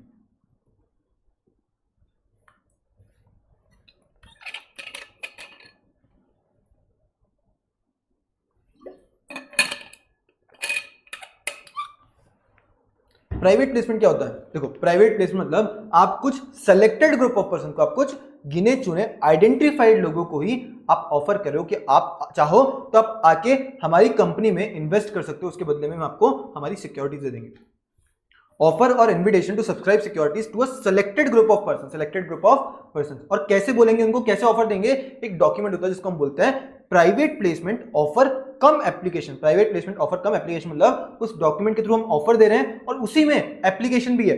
अब अगर उस पर्सन को अप्लाई करना है, उस आइडेंटिफाइड पर्सन को अगर अप्लाई करना है, उसको पैसे देने हैं, कंपनी में इन्वेस्ट करने हैं, तो उस केस में वो उसी प्राइवेट प्लेसमेंट ऑफर कम एप्लीकेशन में एप्लीकेशन फिल करके वापस से कंपनी को दे देगा और उसको फिर अलॉट कर दी जाएगी सिक्योरिटीज। बट यहां पे भी अगर आप प्राइवेट प्लेसमेंट कर रहे हो तो जो एग्जिस्टिंग कंपनी में मेंबर्स हैं, जो एग्जिस्टिंग कंपनी में शेयर होल्ड करके बैठे हैं, उनका परसेंटेज, उनका कंट्रोल डाउन जाएगा। बिल्कुल सर, तो इस केस में बोला है हर प्राइवेट प्लेसमेंट ऑफर से पहले आपको एसआर पास करना पड़ेगा। हर प्राइवेट प्लेसमेंट ऑफर से पहले आपको एसआर पास करना पड़ेगा। अब हम देखते हैं कंडीशंस फॉर ऑफर और इन्विटेशन अंडर प्राइवेट प्लेसमेंट। यहां पे क्या बोला है कि हमने क्या बोला कि सेलेक्टेड ग्रुप ऑफ पर्सन को ही कर सकते हो, कुछ आइडेंटिफाइड लोगों को ही कर सकते हो। तो क्या यहाँ पे कंपनी 1000 लोगों को एक साथ प्राइवेट प्लेसमेंट कर सकती है क्या? नहीं सर, 1000 को करना है अच्छा तो फिर पब्लिक में जाके आप इशू कर लो। तो यहाँ पे बोला कि मैक्सिमम एक फाइनेंशियल ईयर में कंपनी प्राइवेट प्लेसमेंट कर पाएगी अप टू 200 आइडेंटिफाइड पर्सन को, मतलब 200 से ज्यादा आइडेंटिफाइड पर्सन को वो यहाँ पे प्राइवेट प्लेसमेंट नहीं कर सकती। और जो प्राइवेट प्लेसमेंट 200 वाली लिमिट है ना, वो हर सिक्योरिटी के लिए, यानी इक्विटी शेयर के लिए, प्रेफरेंस शेयर के लिए और डिबेंचर के लिए, तीनों के लिए अलग अलग रहेगी। तीनों के लिए अलग अलग रहेगी, हम मिक्स नहीं करेंगे इसको। बट प्राइवेट प्लेसमेंट मैक्सिमम आप 200 आइडेंटिफाइड पर्सन को कर पाओगे एक फाइनेंशियल ईयर में, और हर सिक्योरिटी की अलग अलग आइडेंटिफाइड पर्सन रह सकते हैं, उसमें कोई प्रॉब्लम नहीं। और जब हम ये 200 की लिमिट काउंट कर रहे हैं ना, उस टाइम हम QIB को इंक्लूड नहीं करेंगे और उन एम्प्लॉइज को इंक्लूड नहीं करेंगे जिनको सिक्योरिटीज दी गई है ईसॉप के अंदर, यानी एम्प्लॉय स्टॉक ऑप्शन स्कीम के अंदर अगर उनको यहाँ पे सिक्योरिटी दी गई तो उनको हम इंक्लूड नहीं करेंगे। अब यहाँ पे अपन एक बार एग्जाम्पल लेते हैं। एक कंपनी है ABC लिमिटेड, वो 10 अप्रैल 2025 को वो प्राइवेट प्लेसमेंट कर रही है उसके इक्विटी शेयर्स का 50 आइडेंटिफाइड पर्सन को। क्या वो वापस से 10 जुलाई 2025 को अपने इक्विटी शेयर का प्राइवेट प्लेसमेंट कर सकती है क्या? बिल्कुल सर। यहां पे ये मनाही नहीं कि वो एक साल में केवल एक बार कर सकती है प्राइवेट प्लेसमेंट, वो एक साल में कितनी भी बार प्राइवेट प्लेसमेंट कर सकती है, बस उसको ध्यान रखना पड़ेगा 200 आइडेंटिफाइड पर्सन का। तो यहाँ पे क्या वो डिफरेंट 50 आइडेंटिफाइड पर्सन को कर सकती है क्या प्राइवेट प्लेसमेंट? बिल्कुल सर कर सकती है, 200 के लिमिट के विद इन है। यहाँ पे 50 और 50 कितना हो गया? 100 आइडेंटिफाइड पर्सन हो गया। अब यहाँ पे 10 नवंबर 2025 को क्या वो इक्विटी शेयर वापस प्राइवेट प्लेसमेंट कर सकती है क्या डिफरेंट 50 आइडेंटिफाइड पर्सन को? बिल्कुल सर कर सकती है, क्योंकि अभी भी 150 हुआ। अब क्या वो 10 फरवरी 2026 को क्या वापस से इक्विटी शेयर का प्राइवेट प्लेसमेंट कर सकती है क्या डिफरेंट 50 आइडेंटिफाइड पर्सन को? बिल्कुल सर कर सकती है। अभी भी 200 ही हुआ है टोटल मिला के, 4 बार करा है, 50-50 कितना हो गया? 200 हो गया। अभी सर क्या वो 10 अप्रैल 2026 को वापस से क्या डिफरेंट 50 आइडेंटिफाइड पर्सन को यहां पे इक्विटी शेयर का प्राइवेट प्लेसमेंट कर सकती है क्या? बिल्कुल कर सकती है सर। क्यों कर सकती है? क्योंकि फाइनेंशियल ईयर ही चेंज हो गया। ये एक फाइनेंशियल ईयर था, हमने कहा था एक फाइनेंशियल ईयर में 200 आइडेंटिफाइड पर्सन को आप ऑफर कर सकते हो, बट यहां पे फाइनेंशियल ईयर ही नया आ गया है। ये FY 26-27 है और ये वाला FY 25-26 था, तो उस केस में आप ये कर सकते हो, ये कर सकते हो। अभी सर एक और एग्जांपल लेते हैं। 10 अप्रैल 2025 को मैं क्या इक्विटी शेयर का प्राइवेट प्लेसमेंट कर सकता हूं 200 आइडेंटिफाइड पर्सन को? बिल्कुल सर कर सकता हूं, कोई मनाही नहीं है। अब मैं क्या 10 अगस्त 2025 को क्या मैं प्रेफरेंस शेयर का प्राइवेट प्लेसमेंट कर सकता हूं 200 आइडेंटिफाइड पर्सन को? अलग है, ये डिफरेंट आइडेंटिफाइड पर्सन है। जो हमने इक्विटी शेयर को ऑफर करे वो अलग थे, और यहां पे जिनको हम प्राइवेट प्लेसमेंट कर रहे हैं वो अलग। क्या कर सकता हूं क्या मैं? बिल्कुल कर सकता हूं सर, कोई भी मनाही नहीं है। अभी क्या मैं 10 नवंबर 2025 को अपने डिबेंचर क्या प्राइवेट प्लेसमेंट कर सकता हूँ डिफरेंट 200 आइडेंटिफाइड पर्सन को? बिल्कुल सर कर सकता हूं, इसमें भी कोई मनाही नहीं।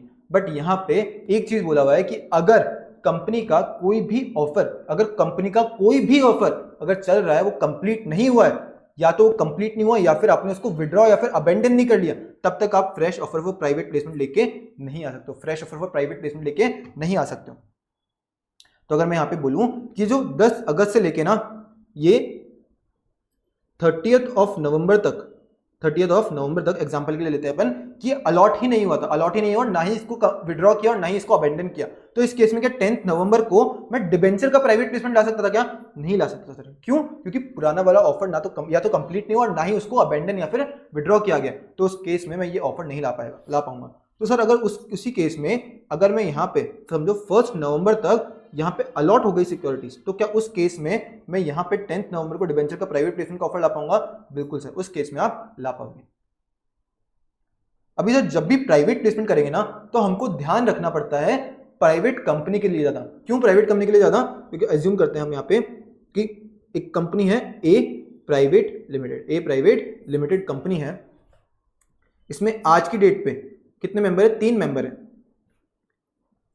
अब वो प्राइवेट प्लेसमेंट करना चाह रही है उसके इक्विटी शेयर का। किसका? इक्विटी शेयर का। अब क्या वो 190 आइडेंटिफाइड पर्सन को प्राइवेट प्लेसमेंट कर सकती है, प्लस साथ में वो 11 QIB को भी प्राइवेट प्लेसमेंट ऑफर दे रही है, और उसके अलावा 10 एम्प्लॉइज को ईसॉप वाले वो यहां पे प्राइवेट प्लेसमेंट कर रहे हैं। तो क्या यहां पे वो प्राइवेट प्लेसमेंट कर सकती है क्या? सर प्राइवेट प्लेसमेंट की लिमिट में हम क्या 195% को काउंट करेंगे, बिल्कुल करेंगे। क्या QIB को काउंट करेंगे? नहीं करेंगे सर। और हम एम्प्लॉइज जिनके पास ESOP उनको भी काउंट नहीं करेंगे, तो यहाँ पे कितना हो 190। सर 295% के अंदर अंदर है, तो हम यहाँ पे ये तो वैलिड है, प्राइवेट प्लेसमेंट वाली चीज तो वैलिड है। बट सर क्योंकि प्राइवेट कंपनी है, प्राइवेट कंपनी में मैक्सिमम कितने मेंबर हो सकते हैं? 200 मेंबर हो सकते हैं। तो क्या यहाँ पे 200 की लिमिट एक्सीड कर रही है क्या? चेक कर लेते हैं। ऑलरेडी एग्जिस्टिंग कितने मेंबर है? 3 मेंबर है। क्या 190 को हम काउंट करेंगे? बिल्कुल करेंगे सर। क्या 11 QIB को हम काउंट करेंगे? बिल्कुल करेंगे सर। हम यहाँ पे प्राइवेट प्लेसमेंट के लिए इसको काउंट नहीं करें, बट यहाँ पे हम काउंट करेंगे। बट क्या हम एम्प्लॉइज को जिनके पास ESOP उनको काउंट करेंगे? नहीं करेंगे। हमने प्राइवेट कंपनी की डेफिनेशन में देखा था हम एम्प्लॉइज को काउंट नहीं करते। तो इस केस में कितना हो गया? 204 मेंबर्स हो जाएंगे। तो इस केस में आप इस तरीके से प्राइवेट प्लेसमेंट करोगे तो वो प्राइवेट कंपनी वैलिड नहीं रह पाएगी, प्राइवेट कंपनी नहीं रह पाएगी, क्योंकि वो 200 से एक्सीड कर जाएगी। तो आप जब भी प्राइवेट प्लेसमेंट करोगे प्राइवेट कंपनी केस में, तो आपको ये चीज चेक करनी पड़ेगी, ये चीज चेक करनी पड़ेगी। और मेंबर मतलब इक्विटी शेयर और प्रेफरेंस शेयर दोनों होता है। केवल डिबेंचर होल्डर कर रहे हो वो चलेगा, बट इक्विटी शेयर और प्रेफरेंस शेयर दोनों केस में आपको ध्यान रखना पड़ेगा। अगर मैं इस जगह पे इक्विटी शेयर की जगह अगर प्रेफरेंस शेयर भी लिखता ना, तो भी आपको ध्यान रखना पड़ता, क्योंकि प्राइवेट कंपनी में मेंबर वर्ड यूज होता है, ना कि इक्विटी शेयर होल्डर। वहां पे यूज होता है वर्ड मेंबर, और मेंबर में प्रेफरेंस शेयर होल्डर्स भी आते हैं। अब अगर कंपनी ऑफर कर देती है, या फिर इनवाइट कर रही है, या फिर अलॉट कर देती है उसकी सिक्योरिटीज ग्रेटर देन 295% को, इसका मतलब क्या हुआ?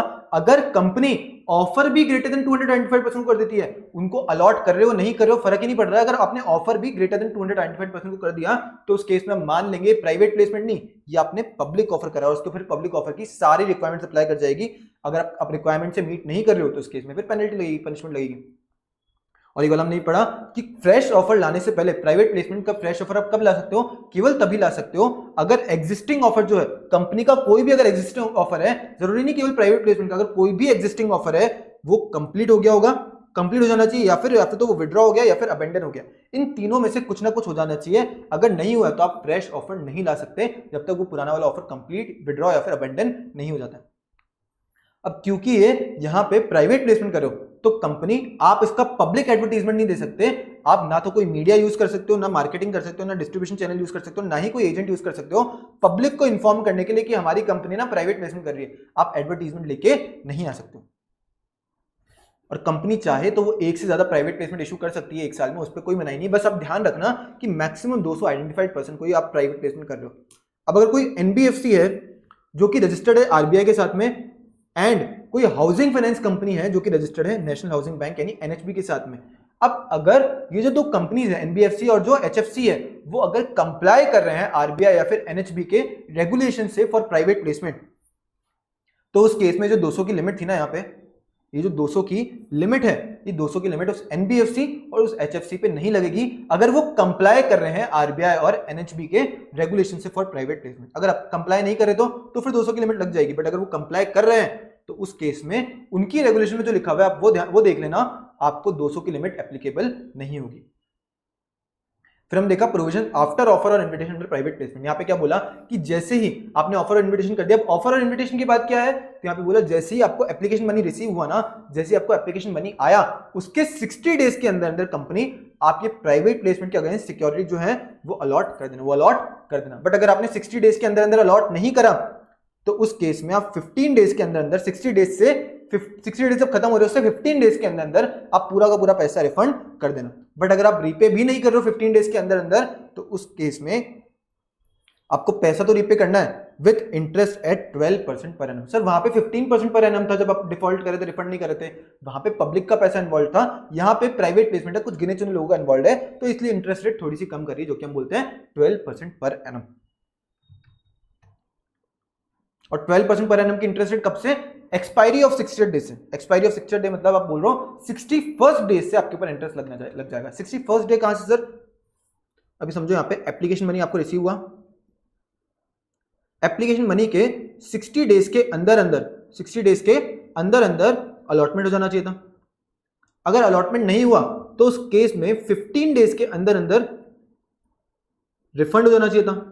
अब अगर रिफंड भी नहीं करा तो उस केस में क्या होगा? उस केस में लगेगी इंटरेस्ट एट 12% पर एनम आपको इंटरेस्ट लगेगा, और आपको रिफंड तो करना ही है, साथ में इंटरेस्ट भी पे करना पड़ेगा। बट इंटरेस्ट कहां से? 61st डे से। 61st डे से आपको यहां पे इंटरेस्ट लगने जाएगा, मतलब एक्सपायरी ऑफ 60th डे से। ये क्या हो गया, ये 60th डे हो गया और ये वाला 75th डे हो गया। बट आपको इंटरेस्ट कहाँ से लगेगा, 61st डे से, यानी एक्सपायरी ऑफ 60th डे से ही आपको इंटरेस्ट पे करना पड़ेगा।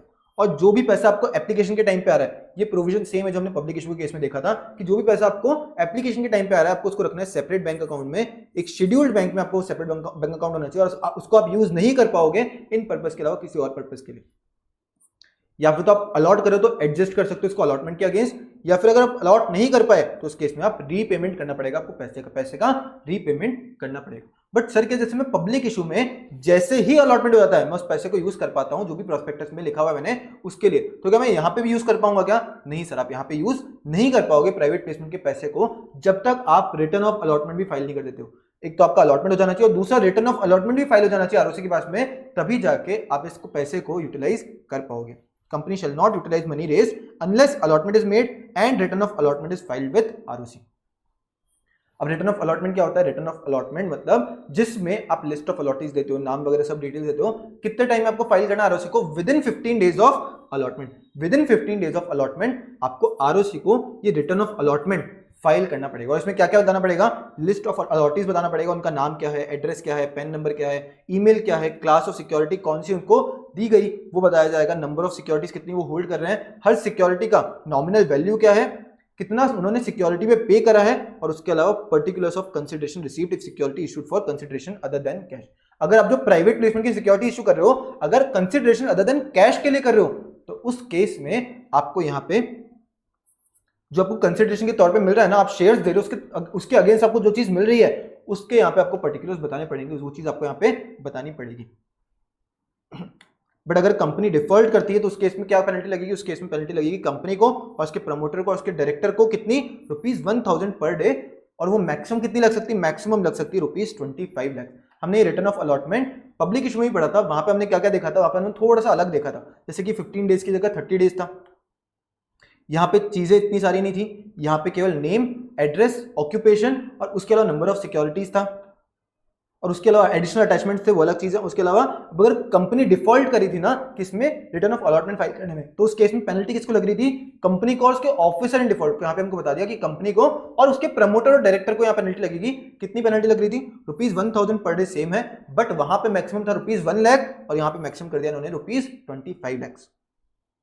अब एक बार रिटर्न ऑफ अलॉटमेंट भी फाइल हो गया, उसके बाद में आप पैसे को यूज कर सकते हो जो भी अपने प्राइवेट प्लेसमेंट में अलॉट किया सिक्योरिटी, उसके रिटर्न ऑफ अलॉटमेंट होने के बाद में उस पैसे को यूज कर पाओगे।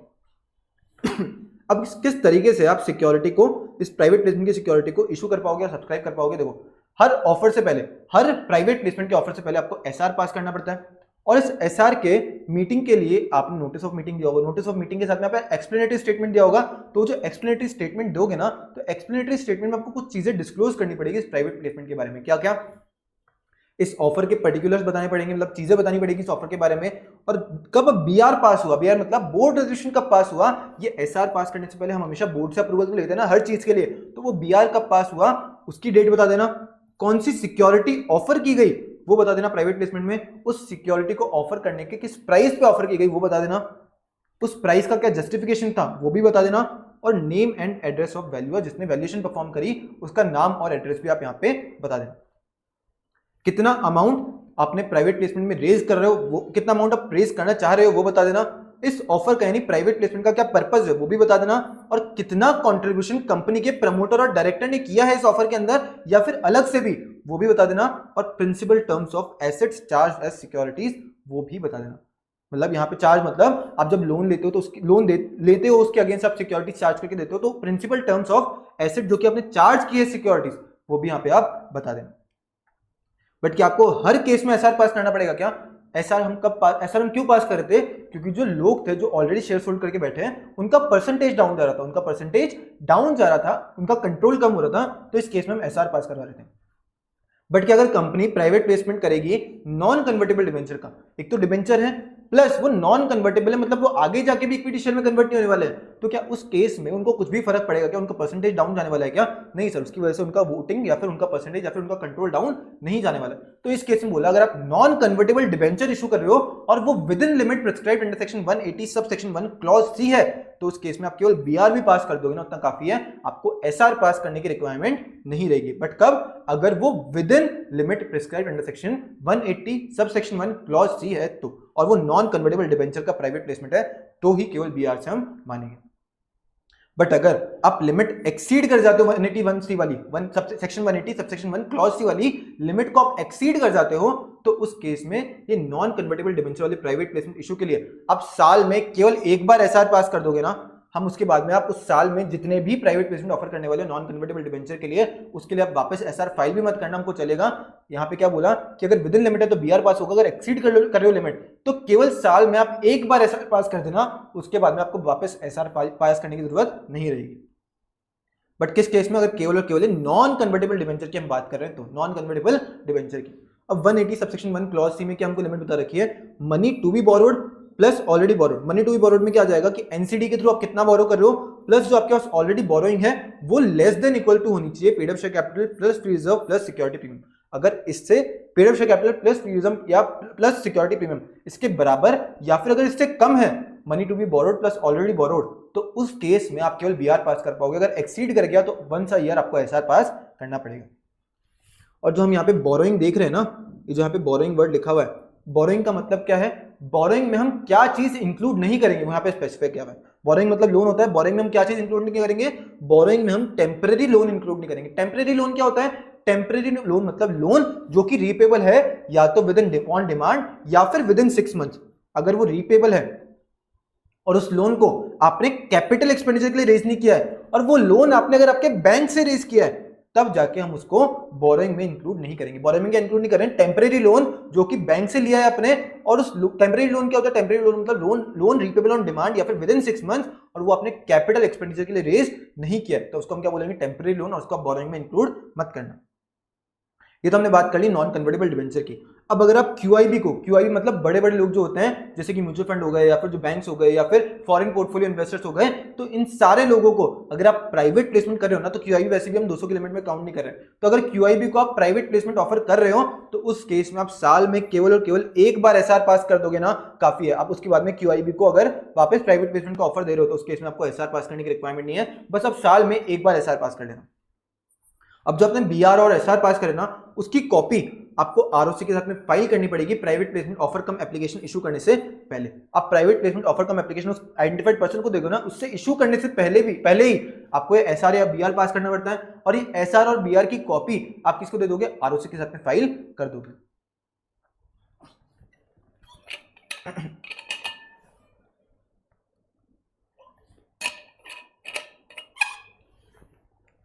अपनी एसआर और बीआर की कॉपी आरओसी में फाइल कर दी, उसके बाद में कंपनी क्या करेगी?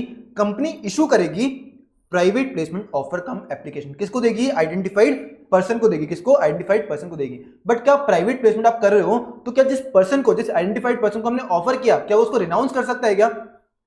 जैसे राइट शेयर्स रिनाउंस होते हैं, क्या उस तरीके से आप प्राइवेट प्लेसमेंट के ऑफर को भी रिनाउंस कर सकते हो क्या? नहीं कर सकते हो सर। यहाँ पे बोला जाएगा आइडेंटिफाइड पर्सन, अगर आपको लेने हैं शेयर्स तो आप ले सकते हो, बट आप रिनाउंस नहीं कर सकते हो। Not carrying right of renunciation, right नहीं रहेगी आपके पास रिनाउंस करने की। तो आपने जो प्राइवेट प्लेसमेंट ऑफर कम एप्लीकेशन किसको दिया? आइडेंटिफाइड पर्सन को दिया, तो आइडेंटिफाइड पर्सन इसको फिल करके वापस से कंपनी को देगा along with subscription money. Subscription money के साथ में वापस कंपनी को देगा, अप्लाई करेगा इन शेयर्स में। और पैसा किस तरीके से देगा? या तो चेक के थ्रू या फिर डिमांड ड्राफ्ट के थ्रू या फिर अदर बैंकिंग चैनल के थ्रू। मतलब कैश में मत देना, आपको बैंकिंग चैनल के थ्रू ही देना है, या तो चेक के थ्रू या फिर डिमांड ड्राफ्ट के थ्रू या फिर अदर बैंकिंग चैनल के थ्रू। अब यहां पे एक चीज समझना कि अगर कंपनी चाहती है प्राइवेट प्लेसमेंट ऑफर करना किसी ऐसी कंपनी को किसी ऐसी बॉडी कॉर्पोरेट को जो कि इनकॉर्पोरेट हुई है किसी ऐसी कंट्री में जो कि लैंड बॉर्डर शेयर करती है इंडिया के साथ, जैसे कि पाकिस्तान हो गया, चाइना हो गया, तो अगर कोई कंट्री ऐसी है जो कि लैंड बॉर्डर शेयर करती है इंडिया के साथ में, और अगर कोई बॉडी कॉर्पोरेट उधर इनकॉर्पोरेट हुई है या फिर कोई पर्सन है जो कि नेशनल है ऐसी कंट्रीज का जो कि लैंड बॉर्डर शेयर करता है इंडिया के साथ में, तो उस केस में कंपनी उन लोगों को प्राइवेट प्लेसमेंट ऑफर तभी दे पाएगी अगर वो लोगों ने, वो बॉडी कॉर्पोरेट ने या फिर उस पर्सन ने गवर्नमेंट अप्रूवल अंडर फैमा ऑब्टेन कर रखा है। गवर्नमेंट अप्रूवल अंडर फैमा ऑब्टेन कर रखा है, और जब वो वापस अप्लाई कर रहे हैं ना, तब वो साथ में ये गवर्नमेंट अप्रूवल अंडर फैमा उनको अटैच करना पड़ेगा प्राइवेट प्लेसमेंट ऑफर कम एप्लीकेशन के साथ, जब वो कंपनी को वापस दे रहे हैं। सर ये ऐसा क्यों किया होगा? ताकि जो कंट्रीज है जो लैंड बॉर्डर इंडिया के साथ में शेयर करती हैं वो टेररिस्ट फाइनेंसिंग नहीं कर पाए इस प्राइवेट प्लेसमेंट के थ्रू। तो यहाँ पे ये जो लोग हैं बॉडी कॉर्पोरेट या फिर ये जो पर्सन है ये गवर्नमेंट अप्रूवल लेंगे, यानी गवर्नमेंट पहले चेक करेगी क्या ये लोग सही है, क्या इनको हम अलाउ करें। अगर गवर्नमेंट को लगता है तब वो यहाँ पे गवर्नमेंट अप्रूवल देगी कि आप ठीक है आप जाके प्राइवेट प्लेसमेंट कर सकते हो, प्राइवेट प्लेसमेंट में पैसा दे सकते हो। अब पेमेंट कौन से बैंक अकाउंट से आना चाहिए? तो देखो अगर जॉइंटली आप शेयर्स होल्ड कर रहे हो, कोई 2 लोग या 2 से ज्यादा लोग जॉइंटली शेयर्स होल्ड कर रहे हैं, तो उस एप्लीकेशन में प्राइवेट प्लेसमेंट ऑफर कम एप्लीकेशन में जिसका भी नाम ऊपर आ रहा है ना, जिसका भी नाम पहले अपीयर कर रहा है, उसके बैंक अकाउंट से इस प्राइवेट प्लेसमेंट का पैसा आना चाहिए, उसके बैंक अकाउंट से प्राइवेट प्लेसमेंट का पैसा आना चाहिए। या फिर अदर केसेस में जो पर्सन सब्सक्राइब कर रहा है ना, जो पर्सन सब्सक्राइब कर रहा है उसके बैंक अकाउंट से पैसा आना चाहिए, उसके अलावा किसी और के बैंक अकाउंट से पैसा आएगा तो नहीं चलेगा, वो वैलिड नहीं होगा। कंपनी को रिकॉर्ड रखना पड़ेगा सारे बैंक अकाउंट का, जिस भी बैंक अकाउंट से पैसा आ रहा है उन सारे बैंक अकाउंट का कंपनी को रिकॉर्ड रखना पड़ेगा। उसके बाद में जो प्राइवेट प्लेसमेंट ऑफर कम एप्लीकेशन है वो फॉर्म पीएस फोन में होना चाहिए, सीरियली नंबर होना चाहिए, मतलब 1 2 3 4 5 ऐसे करके सीरियली नंबर होना चाहिए। एड्रेस टू आइडेंटिफाइड पर्सन, मतलब उस पर्सन को आप एड्रेस करोगे, उसका एड्रेस नहीं लिख रहे हैं, उस पर्सन को एड्रेस कर रहे हैं, मतलब to mister Mohan, to mister Shyam, जो भी आपको लिखना है उस पर्सन को एड्रेस करना है, ना कि उस पर्सन का एड्रेस लिखना है। और इस प्राइवेट प्लेसमेंट ऑफर कम एप्लीकेशन को आप जैसे ही आपने उस पर्सन का नाम रिकॉर्ड किया उसके 30 डेज के अंदर अंदर आपको उस पर्सन को भेजना पड़ेगा, उस पर्सन को प्राइवेट प्लेसमेंट ऑफर कम एप्लीकेशन आपको with in 30 days of recording name of such person भेजना पड़ेगा।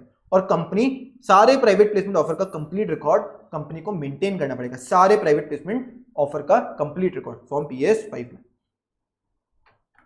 अगर यहाँ पे कुछ भी डिफॉल्ट होता है तो उस केस में कंपनी, उसके प्रमोटर और उसके डायरेक्टर के ऊपर फाइन लगाया जाएगा, या तो ₹2 करोड़ का, या फिर जो भी अमाउंट आपने प्राइवेट प्लेसमेंट के थ्रू रेज करा है, विचएवर इज लोअर ना, विचएवर इज लोअर, उस केस में आपको इतना यहाँ पे पनिशमेंट, इतना यहाँ पे फाइन लगाया जाएगा कंपनी पे, उसके प्रमोटर पे, उसके डायरेक्टर पे। और उसके अलावा अगर उसको ऑर्डर मिलता है कि डिफॉल्ट किया है तो उस केस में कंपनी को पूरा का पूरा पैसा रिफंड करना पड़ेगा, किसके साथ में? इंटरेस्ट एट 12% पर एनम के साथ में within 30 days of order. जैसे ऑर्डर आया उसके 30 डेज के अंदर आपको पूरा पैसा रिफंड करना है with interest eight 12% per annum. Sir ये 12% पर एनम अभी तो ऊपर पड़ा, वो हमने किस चीज के लिए पढ़ा? वो हमने पढ़ा अगर अलॉटमेंट वाले केस में अगर रिफंड आप टाइम पे नहीं करो तो आपको यहाँ पे इंटरेस्ट देना है। बट यहाँ पे कुछ भी डिफॉल्ट हो रहा है और कुछ भी ऑर्डर आ रहा है तो उसके 30 डेज के अंदर आपको पूरा पैसा रिफंड करना है with interest eight 12% per annum. अभी हमारा लास्ट सेक्शन है, ये इतना इंपॉर्टेंट नहीं है, बट यहाँ पे क्या बोला हुआ है कि चैप्टर नंबर 3 में, इस चैप्टर में हमने जितने भी प्रोविजंस पढ़े और चैप्टर नंबर 4 में हम जो भी प्रोविजंस पढ़ेंगे उसको कौन एडमिनिस्टर करेगा, उसको कौन ओवरसी करेगा, उसका एडमिनिस्ट्रेशन कौन करने वाला है? तो देखो डिपेंड करेगा वो जो प्रोविजन है वो किससे रिलेट करता है। अगर वो रिलेट कर रहा है इशू या फिर ट्रांसफर ऑफ सिक्योरिटी से, या फिर नॉन पेमेंट ऑफ डिविडेंड से, इशू या ट्रांसफर ऑफ सिक्योरिटीज या फिर नॉन पेमेंट ऑफ डिविडेंड से, और कौन सी कंपनी के लिए? या तो लिस्टेड कंपनी या फिर ऐसी कंपनी जो लिस्ट होना चाहती है recognised stock exchange in India पे, तो उस केस में उनको एडमिनिस्टर करेगा, उन प्रोविजंस को एडमिनिस्टर करेगा सेबी यानी securities exchange board of India. और अदरवाइज मतलब अगर वो इन केस में कवर्ड नहीं है, मतलब या तो इशू या फिर ट्रांसफर में कवर, इशू या फिर ट्रांसफर के अलावा या फिर नॉन पेमेंट ऑफ डिविडेंड के अलावा कुछ और, जैसे कि रिडम्पशन ऑफ प्रेफरेंस शेयर्स हो गया, तो उसको कौन गवर्न करेगा, उसको कौन एडमिनिस्टर करेगा? सीजी या फिर एनसीएलटी या फिर आरओसी, जैसा भी उस प्रोविजन में लिखा हुआ है वो फिर उनको गवर्न करेंगे, वो उसको एडमिनिस्टर करेंगे उस प्रोविजन को। वरना अगर वो यहाँ पे फॉल कर रहा है, लिस्टेड कंपनी और कंपनी जो लिस्ट होने जाती है उनके लिए इशू और ट्रांसफर ऑफ सिक्योरिटी या फिर नॉन पेमेंट ऑफ डिविडेंड को एडमिनिस्टर करेंगे सेबी यानी securities and exchange board of India. अब मैं आपके साथ एक बार थोड़े बहुत क्वेश्चन डिस्कस कर लेता हूं जिसमें जनरली डाउट आते हैं, तो एक बार मैं आपको ये वाले क्वेश्चन बताता हूं, उसके बाद हम आज की क्लास को, आज के लेक्चर को एंड करते हैं। सबसे पहला इसमें क्या बोला हुआ है कि जो क्वेश्चन था ये क्या था? वेरी करने का ऑब्जेक्ट प्रोस्पेक्टस में। तो मैंने आपको क्या बोला था, अगर आपको दिख जाता है कि इक्विटी शेयर, यहाँ पे इक्विटी शेयर में आप इन्वेस्ट करना चाहते हो वेरी करके, तो आपको सीधा सीधा यहाँ पे आपको आना है सेक्शन नंबर 27 में, वही यहाँ पे करा हुआ है। और सिमिलर वही वाला क्वेश्चन यहाँ पे है कि इन्वेस्ट करा है ₹5 lakh in equity shares of x limited, जो कि लिस्टेड कंपनी है, वेरी करके आप इसमें इन्वेस्ट करना चाहते हो, तो यहाँ पे भी हम आएंगे सेक्शन नंबर 27 में। और आपको यहाँ पे कहीं पे भी लिखा हुआ नहीं दिखेगा कि आपको ऑब्जेक्ट क्लॉज वेरी करना था एमओए में, वो चीज यहाँ पे नहीं लिखी हुई। तो इस केस में आप देखोगे इसका सेक्शन नंबर 27। अब उसके बाद में यहां पे ये क्वेश्चन है सेक्शन नंबर 34 का। यहां पे क्या बोल रहा है कि एक मिस्टर राजू था, उसको लॉस नहीं हुआ, ना ही उसने शेयर्स में अप्लाई किया, बट जो पर्सन जिसने ऑथराइज किया इशू उसका फ्रॉडलेंट इंटेंशन था। तो क्या वो पर्सन यहाँ पे, राजू जो यहाँ पे जिसको लॉस नहीं हुआ, क्या वो सेक्शन नंबर 447 के अंदर पनिशमेंट के लिए उनके खिलाफ केस फाइल कर सकता है क्या, सूट फाइल कर सकता है क्या? बिल्कुल कर सकता है सर, यहाँ पे कोई भी मनाही नहीं है। भले ही उसको लॉस हुआ नहीं हुआ, उससे लेना देना ही नहीं, उन लोगों का इंटेंशन फ्रॉड था ना, तो यहाँ पे वो 447 के अंदर पनिश हो सकते हैं।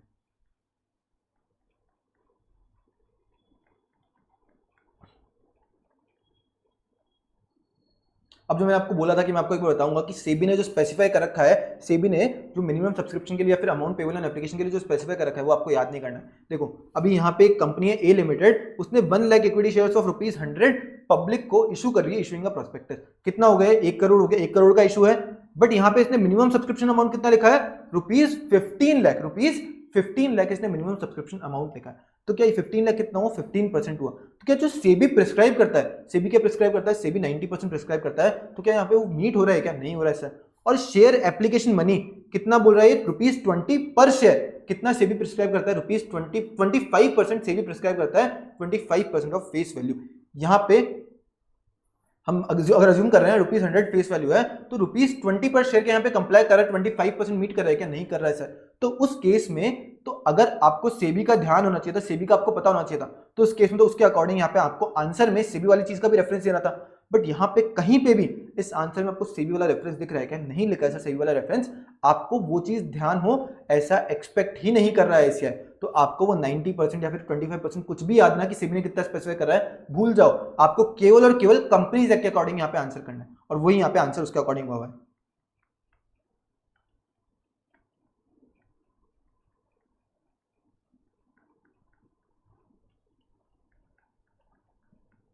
शायद यही क्वेश्चंस थे, हाँ यही क्वेश्चन मेरे को डिस्कस करने थे।